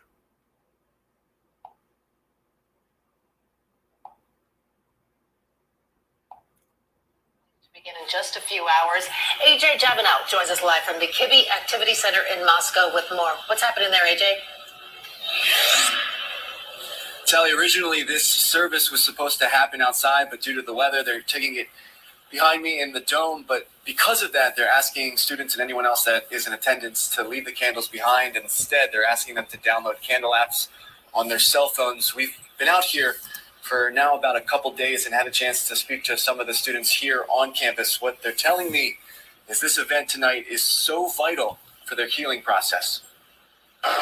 Fresh fallen snow on the University of Idaho magnifies a stillness on this campus, which students say is usually busy with activity following a holiday break. Right after it happened, kind of walking around campus and everything, it definitely feels really eerie. I mean, right now, even there's barely anybody on campus. Haley Christopher is a grad student. University of Idaho has been her home for more than 4 years. But she tells me following Thanksgiving break, she considered not coming back to campus. Taking a toll on us, I would say, as a community. I know that a lot of people are on edge and really watching out. We have to kind of change the way that we were living before in this small-knit community. Christopher tells me she lives just a few blocks away from where someone murdered 21-year-old Kaylee Goncalves, 21-year-old Madison Mogen, 20-year-old Xana Kernodle, and 20-year-old Ethan Chapin sometime on November 13th. It felt super safe before this happened, and now I think it's definitely changed. Students say some recent changes on campus make them feel safer. Due to the police force coming on and definitely lots of the information that they give out. While class is in session Wednesday, for many students, like freshman Kelsey McKay, this evening is top of their minds. We're part of a university. They were friends of our friends, so it's important to go honor them. Tonight, the University of Idaho will gather for a candlelight vigil here at the Kibbe Dome in memory of the 4 students killed. We all are family. I feel like almost everyone on campus who is here will be there because that's what it means to be a vandal. So while this service is going on behind me, there will be several other services happening throughout the region at other campus sites as well as other colleges. Now, as far as this investigation, 2+ weeks, there are still so many questions that need answers. While police are saying that this murder that happened was targeted, they are asking the community to remain vigilant, and they're asking anyone that might have any information to contact them. Reporting live at the University of Idaho's campus, I'm AJ Janovel for Fox 32 Chicago. Fox 32 Chicago is the source, my home. Amen. What is the truth about the death of these kids? Kids are scared, don't know what to think. They don't have any information released from law officials that could guide them to know what to do. I'm sure many children will leave. This is a population of 25,000 people in the town, 10,000 or so students. I'm sure half of the students are in the town living. You possibly have some students that commute from the city and outside of Moscow. So how is this town going to fare if some of the students do not return? Naturally, this town gets revenue from the university. People are coming to live, visit, games. What is going to happen to the economy of this town as well pertaining to these murders? Will we find out the truth of the killer? Is the killer one of their own, a university student? What is going to happen to the house? Did any of you consider that? The person that owns the house, is he or she going to sell the house? Who's going to want to move in a house where 4 people were bludgeoned to death? Stay woke. Nobody. What did anybody see around the house? All those apartments, duplexes. Is there anybody that has seen something suspicious and has not contacted law officials? You have many people who are not the type to get involved, especially men. And I thought about that when I was watching the Vigil. Some of those people that were there are possibly empty inside as well as the killer. Won't say nothing, won't tell on anybody. You have people that are like that. Don't assume because there were people at this vigil, they actually cared for the victims. Because we've seen this time and time again. People are walking around as sociopaths and trying to emulate human beings, pretending to care when they don't. Was the killer there at the vigil? Has he told on himself, told somebody? Will he kill again? Why not? You killed 4. What's another victim to put under your belt? Because you're cocky at this point. Nobody's come by. Nobody's asked you questions. You're feeling some type of way. Damn, I did this. They don't even know it's me. As somebody said, the killer sitting beside you in class, walking beside you in that dome, and has snuffed out 4 people for no damn reason. Does he have a girlfriend? Is it an older person? 30s, middle age? Does he have a pet? Does he live alone? Is he a loner? Is he outgoing? Is he a typical sociopath such as Theodore Bundy? Outgoing and perpetrating to pretend to be a friendly guy, but deep down inside he has a hatred for women. He's angry, he's bitter, he's vengeful. He's a madman. Who is our killer? Thank you for joining me. Bringing you all commentary pertaining to this storyline.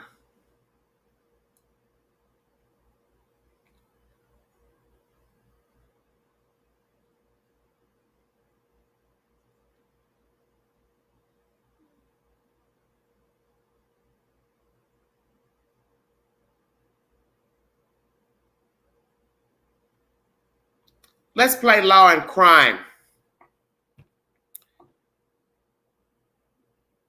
I don't know if I played this earlier or not. Narrowing down potential suspects. I think this will be the last bit of content I play besides the coroner's report, and then I will check out of here. I've played a lot of content this evening. Probably about 13, 14 different audios.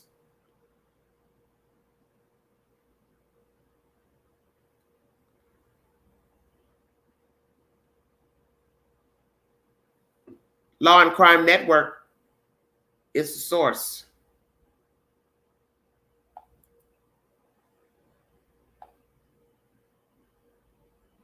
All right, everybody. Thank you for joining me. See you later, Jet. We get into the latest into the investigation into the University of Idaho murders with acclaimed homicide detective Phil Waters. Welcome to Sidebar, presented by Law and Crime. I'm Jesse Weber. Another day and still no arrests nor suspects identified in the University of Idaho quadruple homicide case. I'm talking, of course, about the brutal killings of 4 students, 21-year-old Kaylee Goncalves, 21-year-old Madison Mogen, 20-year-old Zana Kernodle, and 20-year-old Ethan Chapin. Their bodies were found in their off-campus home out in the college town of Moscow. And while investigators are remaining relatively tight-lipped about the case, there is more information that is coming out. So, for example, Madison Mogen, who is a sorority sister of Mogen and Kernodle, she told Fox News that the last time she saw Mogen was just hours before her death. She was just having a normal night at a bar. She was, quote, just laughing with all of her friends. And authorities have also called the attack targeted. Now, that's really interesting because a lead prosecutor in this case, Bill Thompson, says that it may be that the house was the target, not necessarily the victims. And then we have Goncalves' father, Steve Goncalves. Let me stop right there. District Attorney, what do you mean by the house was the target, perhaps? See, you're switching and changing it around. This is why you shouldn't speak on things if you don't have the information. Were the children targets or not? Was one or more a target or not? How is it that the house would be a target? Because the inhabitants make up the house. Because in the end, a structure is just that, a structure. People make up the house. So how is it that the house would be a target without it having anything to do with the kids in the house? This makes no damn sense to me. Lord have mercy. Somebody help me. I'm drowning up here. I don't think they know anything. That's just the feeling I'm getting, because all this talking around in circles, either you retracting things because you don't like what's been said. This just ain't good. Goncalves' father, Steve Goncalves, who spoke to Good Morning America, and he confirmed that Kaylee told him about a potential stalker. Did she ever talk to you about a potential stalker or somebody that made her uncomfortable? She did. So we have all this information coming out. Everything changes. Even by the time this recording comes out, things may have already changed. So there's a lot to sort out. I want to bring in right now legendary detective Phil Waters, who is considered one of the world's leading expert interrogators. He spent 23 years working as a homicide investigator for the Houston Police Department, and he's investigated over 400 cases. Well, it is great to have you back here on Sidebar to talk about this case. Thank you. I appreciate you asking me back.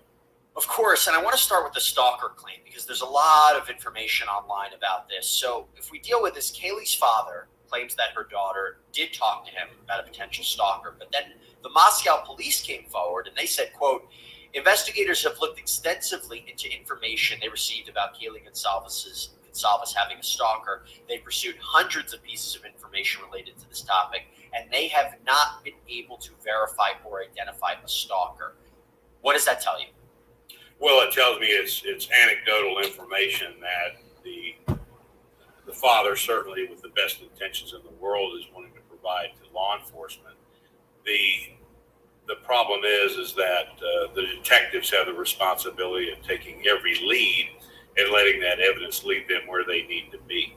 So it may be the case that she may have made an offhand comment to her father that, there's some guy following me around. We don't even know if the word stalker was used. But in the context of the overall case, I can understand why the father would want to bring that out and express that to law enforcement. But of course, as you just said, they've not been able to sort that out to a certainty.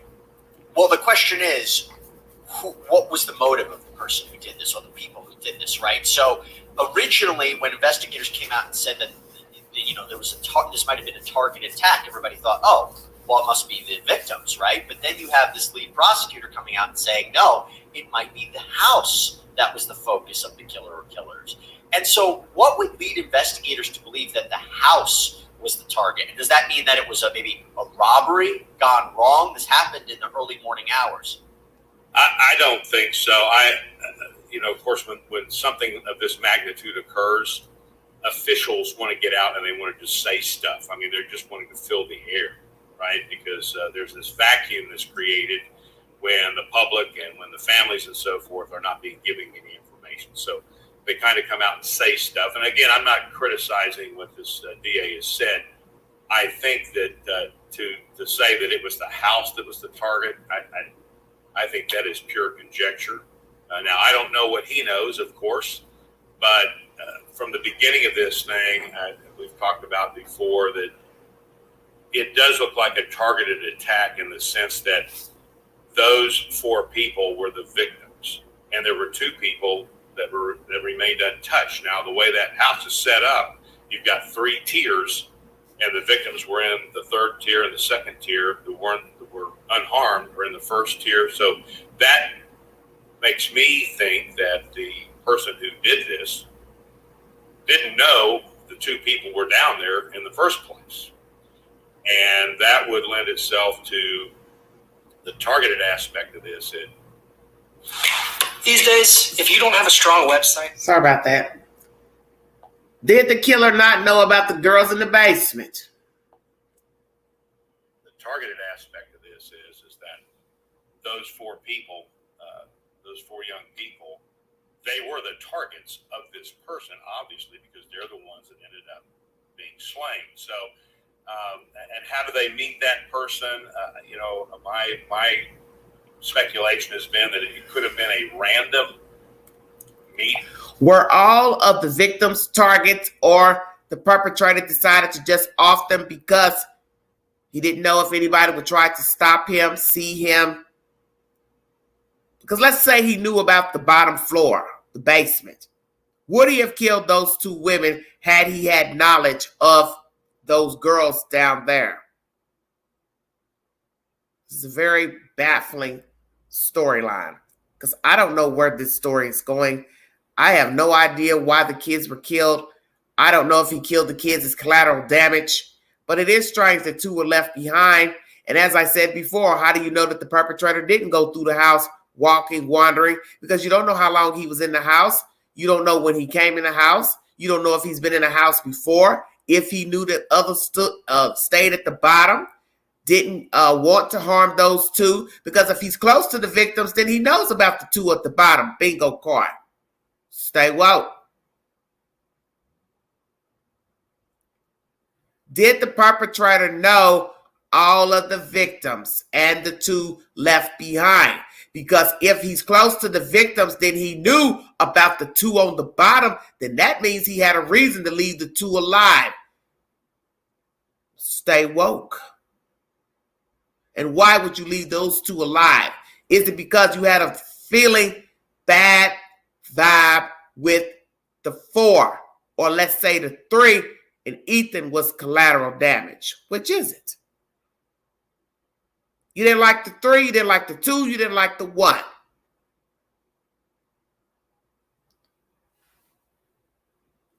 Food for thought. Thank you for joining me. Law and Crime Network is the source. Has been that it could have been a random meeting, and they've only known that person from that night. So in that sense, it would be random. But then, as it went through the night, then that person had ended up targeting them as. And we did a show on this actually previously, doing a breakdown of the house and how it was structured. And again, there were these 2 surviving victims, these roommates who police have ruled out as suspects, to make that clear. But just going to the timeline for a second while I have you, investigators believe that these stabbings occurred around between 3 a.m. and 4 a.m. They haven't been able to find the murder weapon, right? They believe that it was some sort of fixed blade knife. I know that they've looked at different knife shops to try to see if it was sold to anybody. And you go back to the timeline here. So Mogen and Goncalves were at Moscow, Idaho's Corner Club. It's a bar. Ms. Moy, who I mentioned before, says that she saw Mogen there for the majority of the night. Then we know that according to police, these 2 victims left at around 1:30 a.m. They went to a food truck. It's captured on footage. And then they went home at around 2 a.m., almost 2 a.m. Chapin and Kernodle, they were dating. They spent the night at a fraternity, and then they got back home at 1:45 a.m., so a little bit earlier than the other 2 victims. And as I said, this happened at around 3 to 4 a.m. is when investigators placed it. So it just seems to me that doesn't it seem that the killer had to know when they were going to be home? Maybe he was following them? Because again, if you say that it was the house that was targeted, is it just somebody sneaking into the house and there were these people there and you killed them? Or is it you had to know that they were home at that time? Well, obviously the killer had to know that they were there. So he wouldn't have carried out, he or she, I mean, we don't want to rule out any possibility here. So what does that mean? Does that mean that they were laying in wait until those 4 individuals showed back up to the house at 1:45, 2 o'clock in the morning? I'm curious as to how they determined that the killings occurred between 3 and 4. And obviously there's some evidence inside that scene that is telling us that. So So what is the evidence that these people were killed between 3 and 4? Xana and Ethan allegedly made it before the other 2. My understanding is that the 2 girls had made it before, but now they've changed that time. Don't you see? It's just a toss-up between information. At first, it was the girls made it before Ethan and Xana. Now they've made it there before. Now it ain't targeted. But what is the truth pertaining to these kids? Was one of the victims brutalized more than the others? Will we get that information? And then once again, if one was the target, why kill all of the kids? Because you got to make it make sense. If it was Maddie, not Maddie, but let's say it was Xana, well, I would only kill the boyfriend because he was in the bed with her.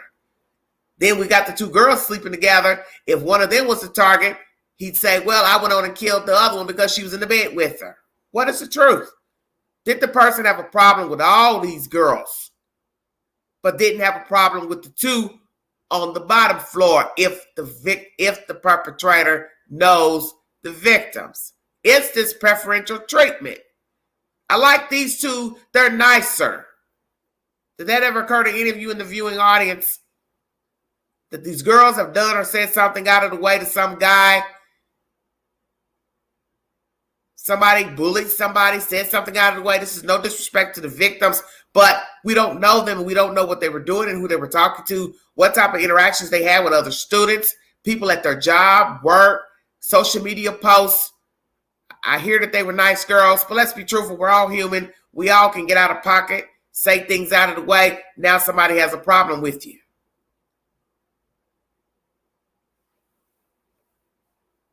What happened in that house?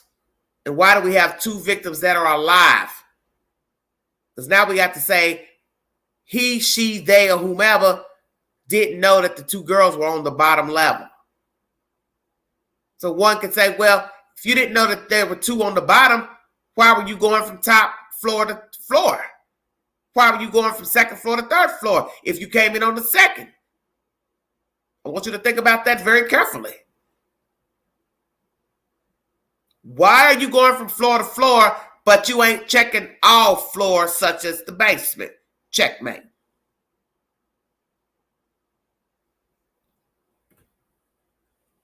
Checkmate. If you can go in through the 2nd floor glass window, if that is the way the perpetrator went in, and we're assuming there are 2 bedrooms on each floor, that is what's been brought to our attention, then that means you would have gone from room to room. So you went in 2nd floor, room to room. 3rd floor, room to room. You didn't think to go to the bottom level? Come on, you guys. Something's off here. Let's finish this commentary with this ex-detective.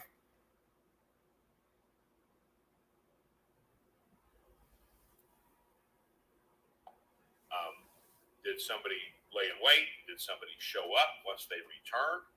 Was someone with the first group from the bar, or were they with the people at the fraternity house? I mean, there's so many possibilities here of where this person came in contact, but ultimately, we just know what occurred is that those 4 people ended up dead. Do you have confidence in this investigation? The reason I ask that is you have police, they said they've collected 103 pieces of evidence from the crime scene. They took an estimated 4,000 photos. We know that the vehicles that were outside the home were towed away. But like we talked about, are they making premature statements, confusing statements? Obviously, there's a ton of online speculation right now, maybe because there's people who are trying to fill in the gaps with what police are not giving them. Do you have confidence in the investigation at this point? Sorry about that. Well, I do in the sense that this is an overwhelming scene of great magnitude, and I'm sure that chief of police, just his first communication with the public about this, he was clearly shaken by this. And so I'm sure he's never seen anything like this to this magnitude, especially in that little college town of 25,000 people. So they have done what they needed to do. They brought in other resources. The state has brought in resources. The FBI has been brought in. So you have a lot of different components that are engaged in the investigation. But is it a normal investigation? It's been 2 weeks, no arrests, no suspects identified. Is this normal standard operating procedure? Well, applying normal to a homicide investigation is not the word I would use, because each one of these homicide investigations are unique, unless you have a serial killer of some kind. But I would say they are doing exactly what they need to do. They're doing their due diligence. They are tracking. I was reading the other day where there have been over 1,000 phone calls, clues called into them. And they have to track those down and make sure and see if there's anything legitimate about them or if they're not. And then you've got, I'm sure they have amassed all sorts of video. I mean, this is what I would be doing with those places where those kids came from. You want to track and see if you've got any videos that are from the point that they left to the point that they ended up. And so there are so many, this is multi-layered. There are so many components of this investigation, and people, I know they're impatient. They want a resolution, but this isn't television, and this isn't getting solved in 43 minutes without commercials. And sometimes law enforcement needs your help. So the Moscow Police Department is encouraging anybody who has actual information about this case to call them at 208-883-7180. You can also submit tips through tipline at ci.moscow.id.us, and you can send any information there. I will. Can I add one thing here? Just absolutely, Phil. Going into this. So from the beginning of this, they've talked about the weapon, right? And what I have seen on television, they keep saying it's a Rambo type knife. Well, that's absolutely incorrect. It's not a Rambo type knife. In fact, I have read where they have identified the type of knife, and the type of knife that they're talking about is the United States Marine Corps K-bar. So when I saw this, my thought is this person prior military? Of the specific weapon, if they're talking about a K-bar, which is what this is, then there's a possibility that they need to look into military background of some kind. And real quick, just to finalize that, Phil, if this is somebody who was able to enter into the house from the second floor, you would also imagine that maybe requires some sort of training. I would think so. I mean, if you want to couple the K-bar component with that type of entry, but now there's supposedly no forced entry, but I just thought that was an interesting part of evidence when they started talking about this being a K-bar, because that is unique to Marines, and I'm a Marine, so I'm well versed in the use of the K-bar. It's interesting to think about. Phil Waters, thanks for taking the time. We'd love to have you back as this investigation progresses, and hopefully there will be a resolution relatively soon. Thank you so much, Phil. All right, take care. All right, everybody, that's all we have for you here on Sidebar. Thank you. Sidebar Law and Crime Network. Excuse me. Woo. Sorry, so sorry. Allergies. Okay.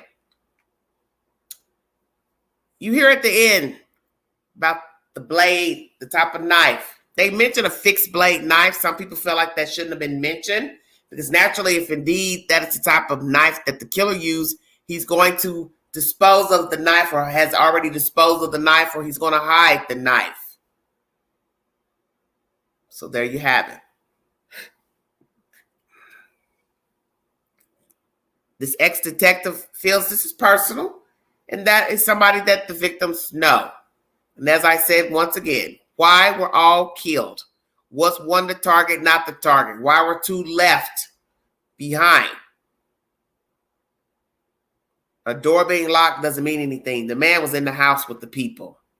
He has the upper hand, bigger body, a weapon. I don't think a door would matter about being locked or closed. Because for all we know, those other people had their doors closed and or were locked. We don't know because that hasn't been mentioned. But somebody had it in for one of these victims. And in the end, you might as well say he had it in for all of them, because he killed 4. So I don't know if these others were collateral damage, because he went room to room looking. So that's why you have to ask yourself, who was the perpetrator? Did he not have access to know who was where? So he's going from room to room looking for his victim. And he's angry. So I go in room 1. Did he go in room 1 and see the victim that he wanted, or no, but killed him anyway, angry? Now I go into the next room. Oh, I found my victim, killed them, because the girls were in the bed together. Xana and Ethan were in a bed together, assumingly. But who was the target? Now they've retracted that anybody was the target. The house was the target, not the target. What's the truth? And why are 2 victims left alive? People are going to ask that. And you're going to ask that because you don't know who the perpetrator is. Why would you not ask?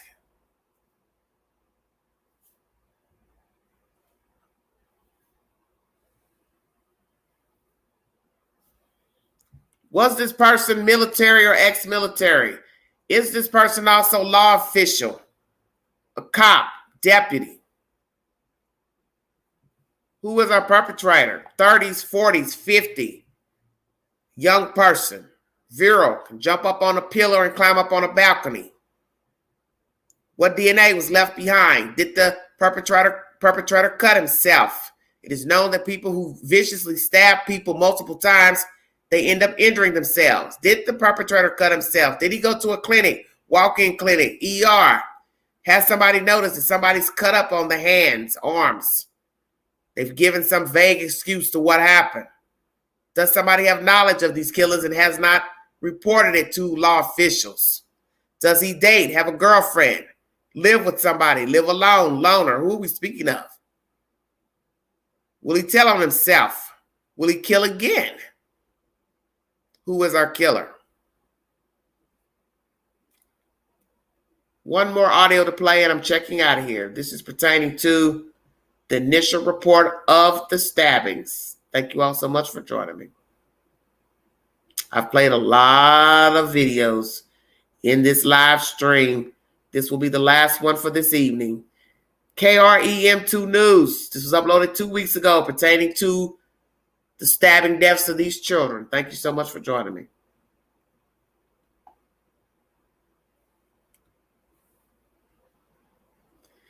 Did he leave DNA behind? Hair.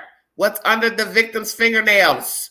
Cross fibers. Yes, tracking of DNA in and out of the house. People went in the house. The girls found them. Found Ethan. What was actually seen, not seen, touched, surfaces, all of that. Ambulance, detectives, people coming in.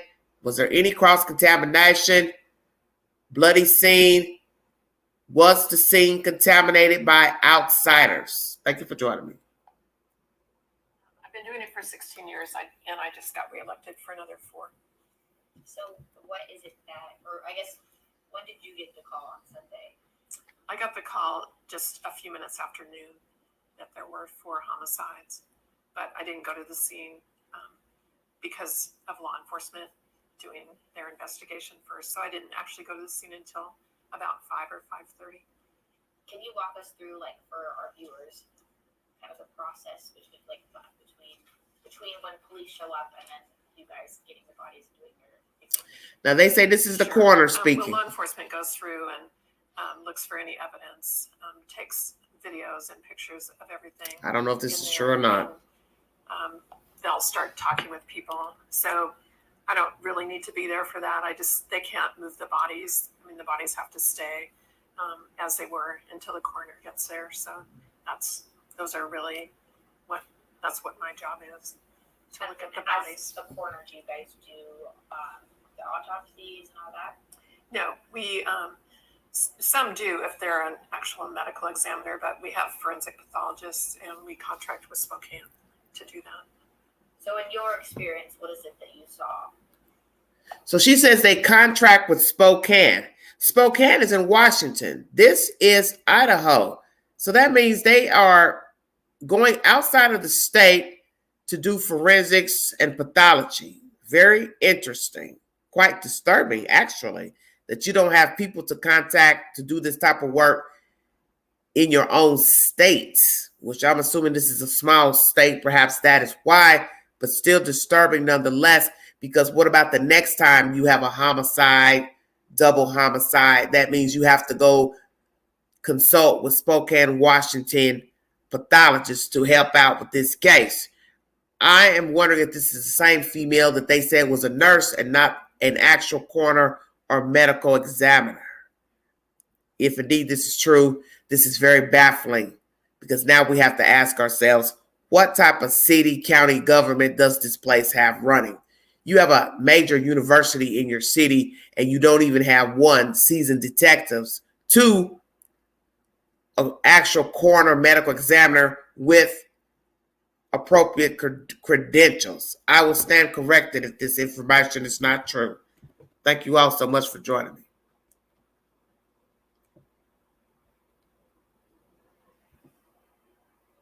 So in your experience, what is it that you saw when you showed up? Well, there was a lot of blood. It was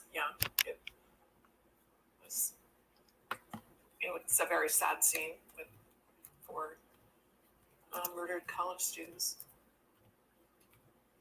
You're really all 4 deaths. Yes. I believe that the press release was that they were from a sharp object. So stabbings. I will know more after the autopsies tomorrow. And do you believe it's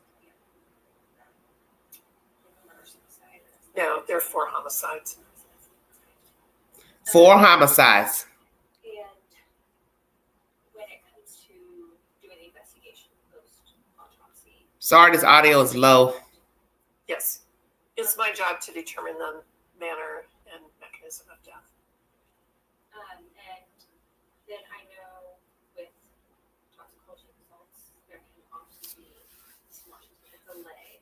So do you have any idea how long it would take if those are relevant to get any type of results back? Well, the toxicology reports, right, they usually take 4 to 6 weeks, sometimes longer. But they might, I don't think they're going to be relevant in the actual.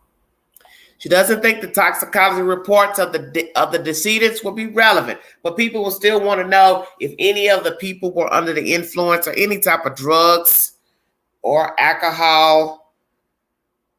But she feels like it's not going to be relevant to the matter of death. She's the one that will determine the matter of death and the mechanism. So what is the matter of death besides what we already know? They were stabbed. Mechanism would have been with a knife, and I guess the matter of death would be they were stabbed to death.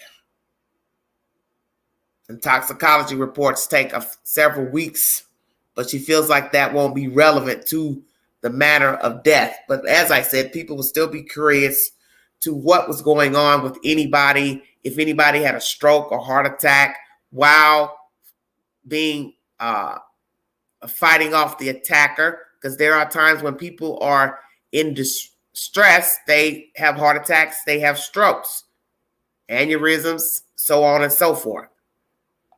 I don't think they're going to be relevant in the actual manner or cause of death. And do we know how long between the time of death and when police found them?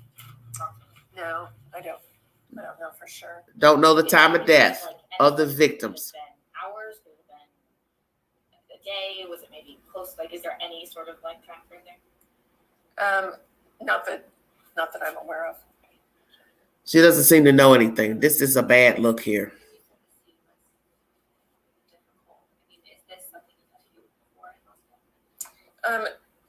Since I've been coroner, there have been at least 2 other multiple homicide scenes that I've been involved in. So 2 other scenes she's been involved in. Wow.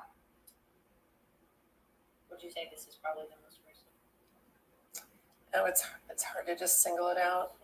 It's the only one I've been to where there have been 4 people at one scene. There have been the other ones have had multiple scenes. And was anybody else injured, like any non-assistant people? Not that I'm aware of, but I wouldn't necessarily be notified either. Okay. I didn't know if that was like because the injuries could be similar. Oh, right. Were the deceased all in close proximity to each other, or were they in different rooms? I don't know that I can discuss that. Okay, they were asked if the decedents were in the same room or not. She said she doesn't know that she can discuss that.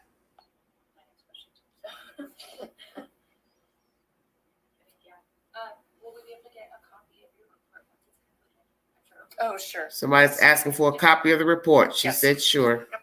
Do you know what the time frame for that will be? It just depends on how relevant the toxicology report is. But Okay. So it could be like the 4 to 6 weeks. it could be. Yeah. You're welcome. Yeah. Well, KREM2 News is the source. That was the alleged coroner, that the one that they're deeming a nurse. Like I said, I don't know.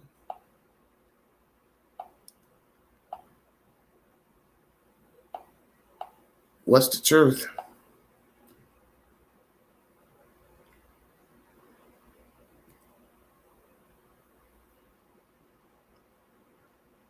That's my set information for this early morning live, 8:16 a.m.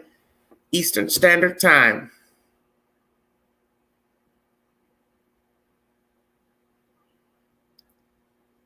Fonsky, what are you talking about in the chat?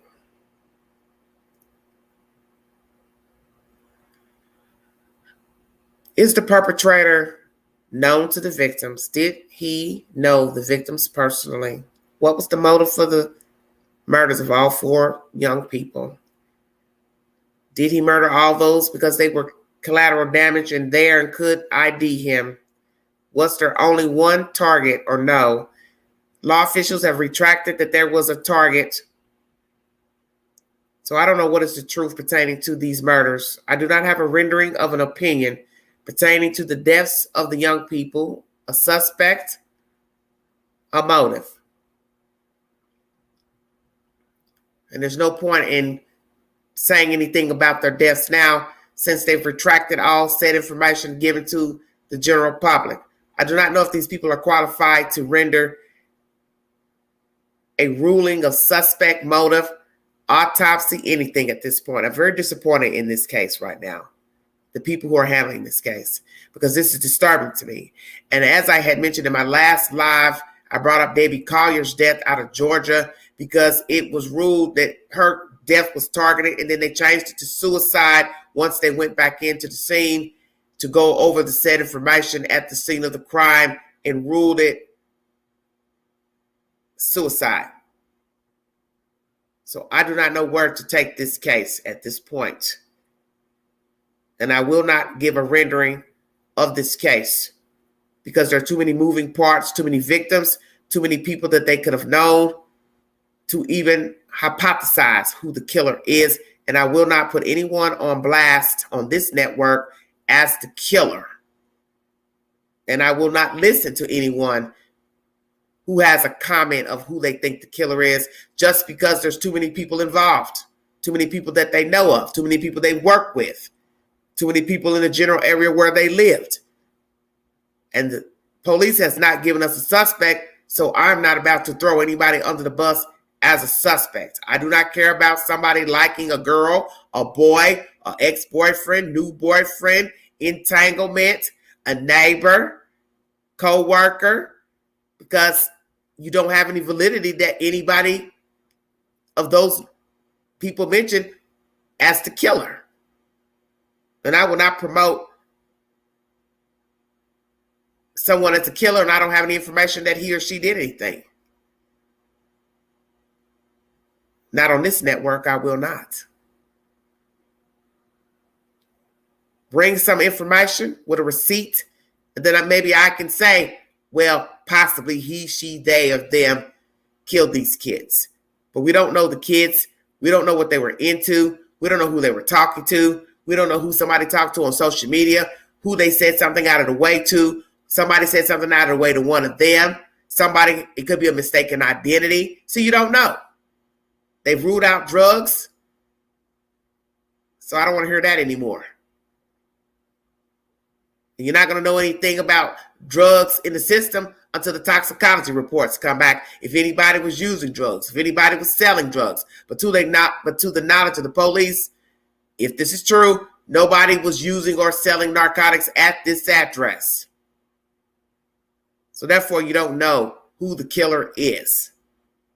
I want to thank you all for joining me this morning. God bless all of you. Have a wonderful week. Happy holidays to you. If you see something, say something. Be a part of the solution, not the problem. Mind the children. Know that you can make a phone call. It possibly will save a life. Prayers to this family, friends, the university, the students, the staff, and the community. Prayers for justice for these young people. When I get more information pertaining to this case, I will bring it to you. All information you heard during this live stream is posted to my community board. Thank you all so very much for joining me.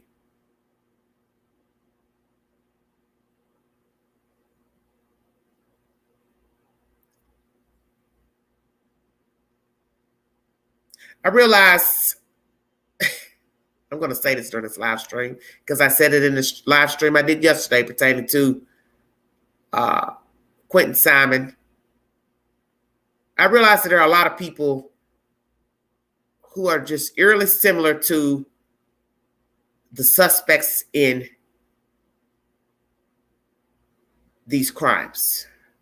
The commentary some of the comments I've read in chats and in my own chat is very disturbing to me and baffling to me. And the one thing that they said in this commentary I played tonight pertaining to the perpetrator is that he or she will be combative in the chat.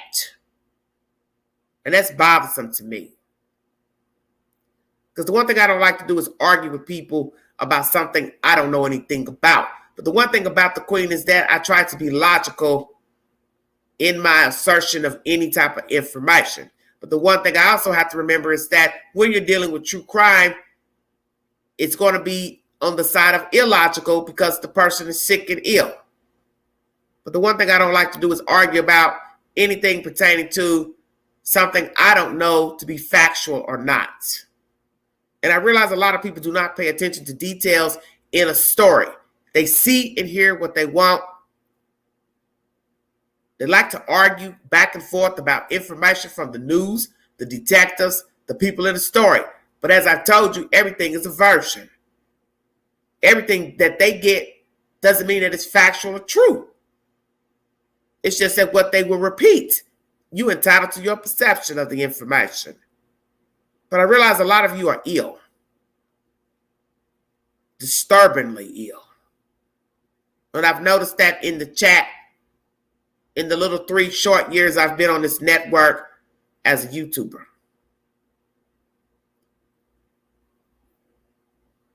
And I'm starting to reassess if I want to continue talking about true crime.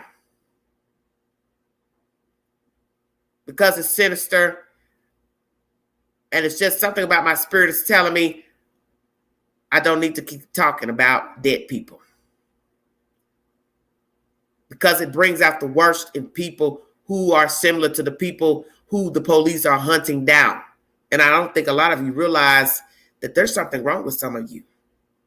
I think if you were to go back in and look at the chat and look at the stuff that you say in the chat, you might be surprised at your commentary.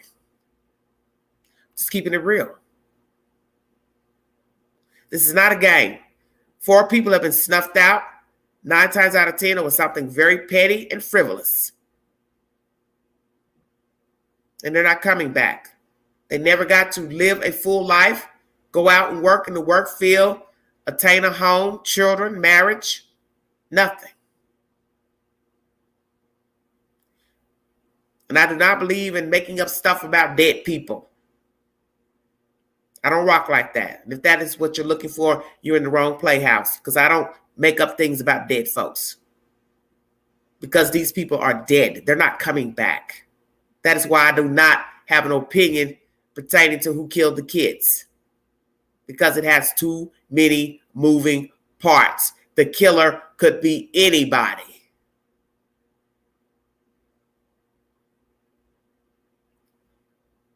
This is the holiday season. Please be safe shopping. Put all your parcels in your trunk, not on your seats, floorboards. Do not put anything at the dumpster or outside of the garbage can. Ask not to show people what you bought. Be careful posting to social media. Do not go to places you don't know about to buy items, hot or allegedly legit. You can't be home to pick up your parcels. Tell somebody to pick them up for you. Happy holidays to everybody in the viewing audience. God bless you. Please check out The Queen in Mountain Magic Christmas, starring Dolly Parton and Willie Nelson. It airs tonight on NBC. You will see the Queen in this movie. I am an extra. God bless all of you. I'm done with this.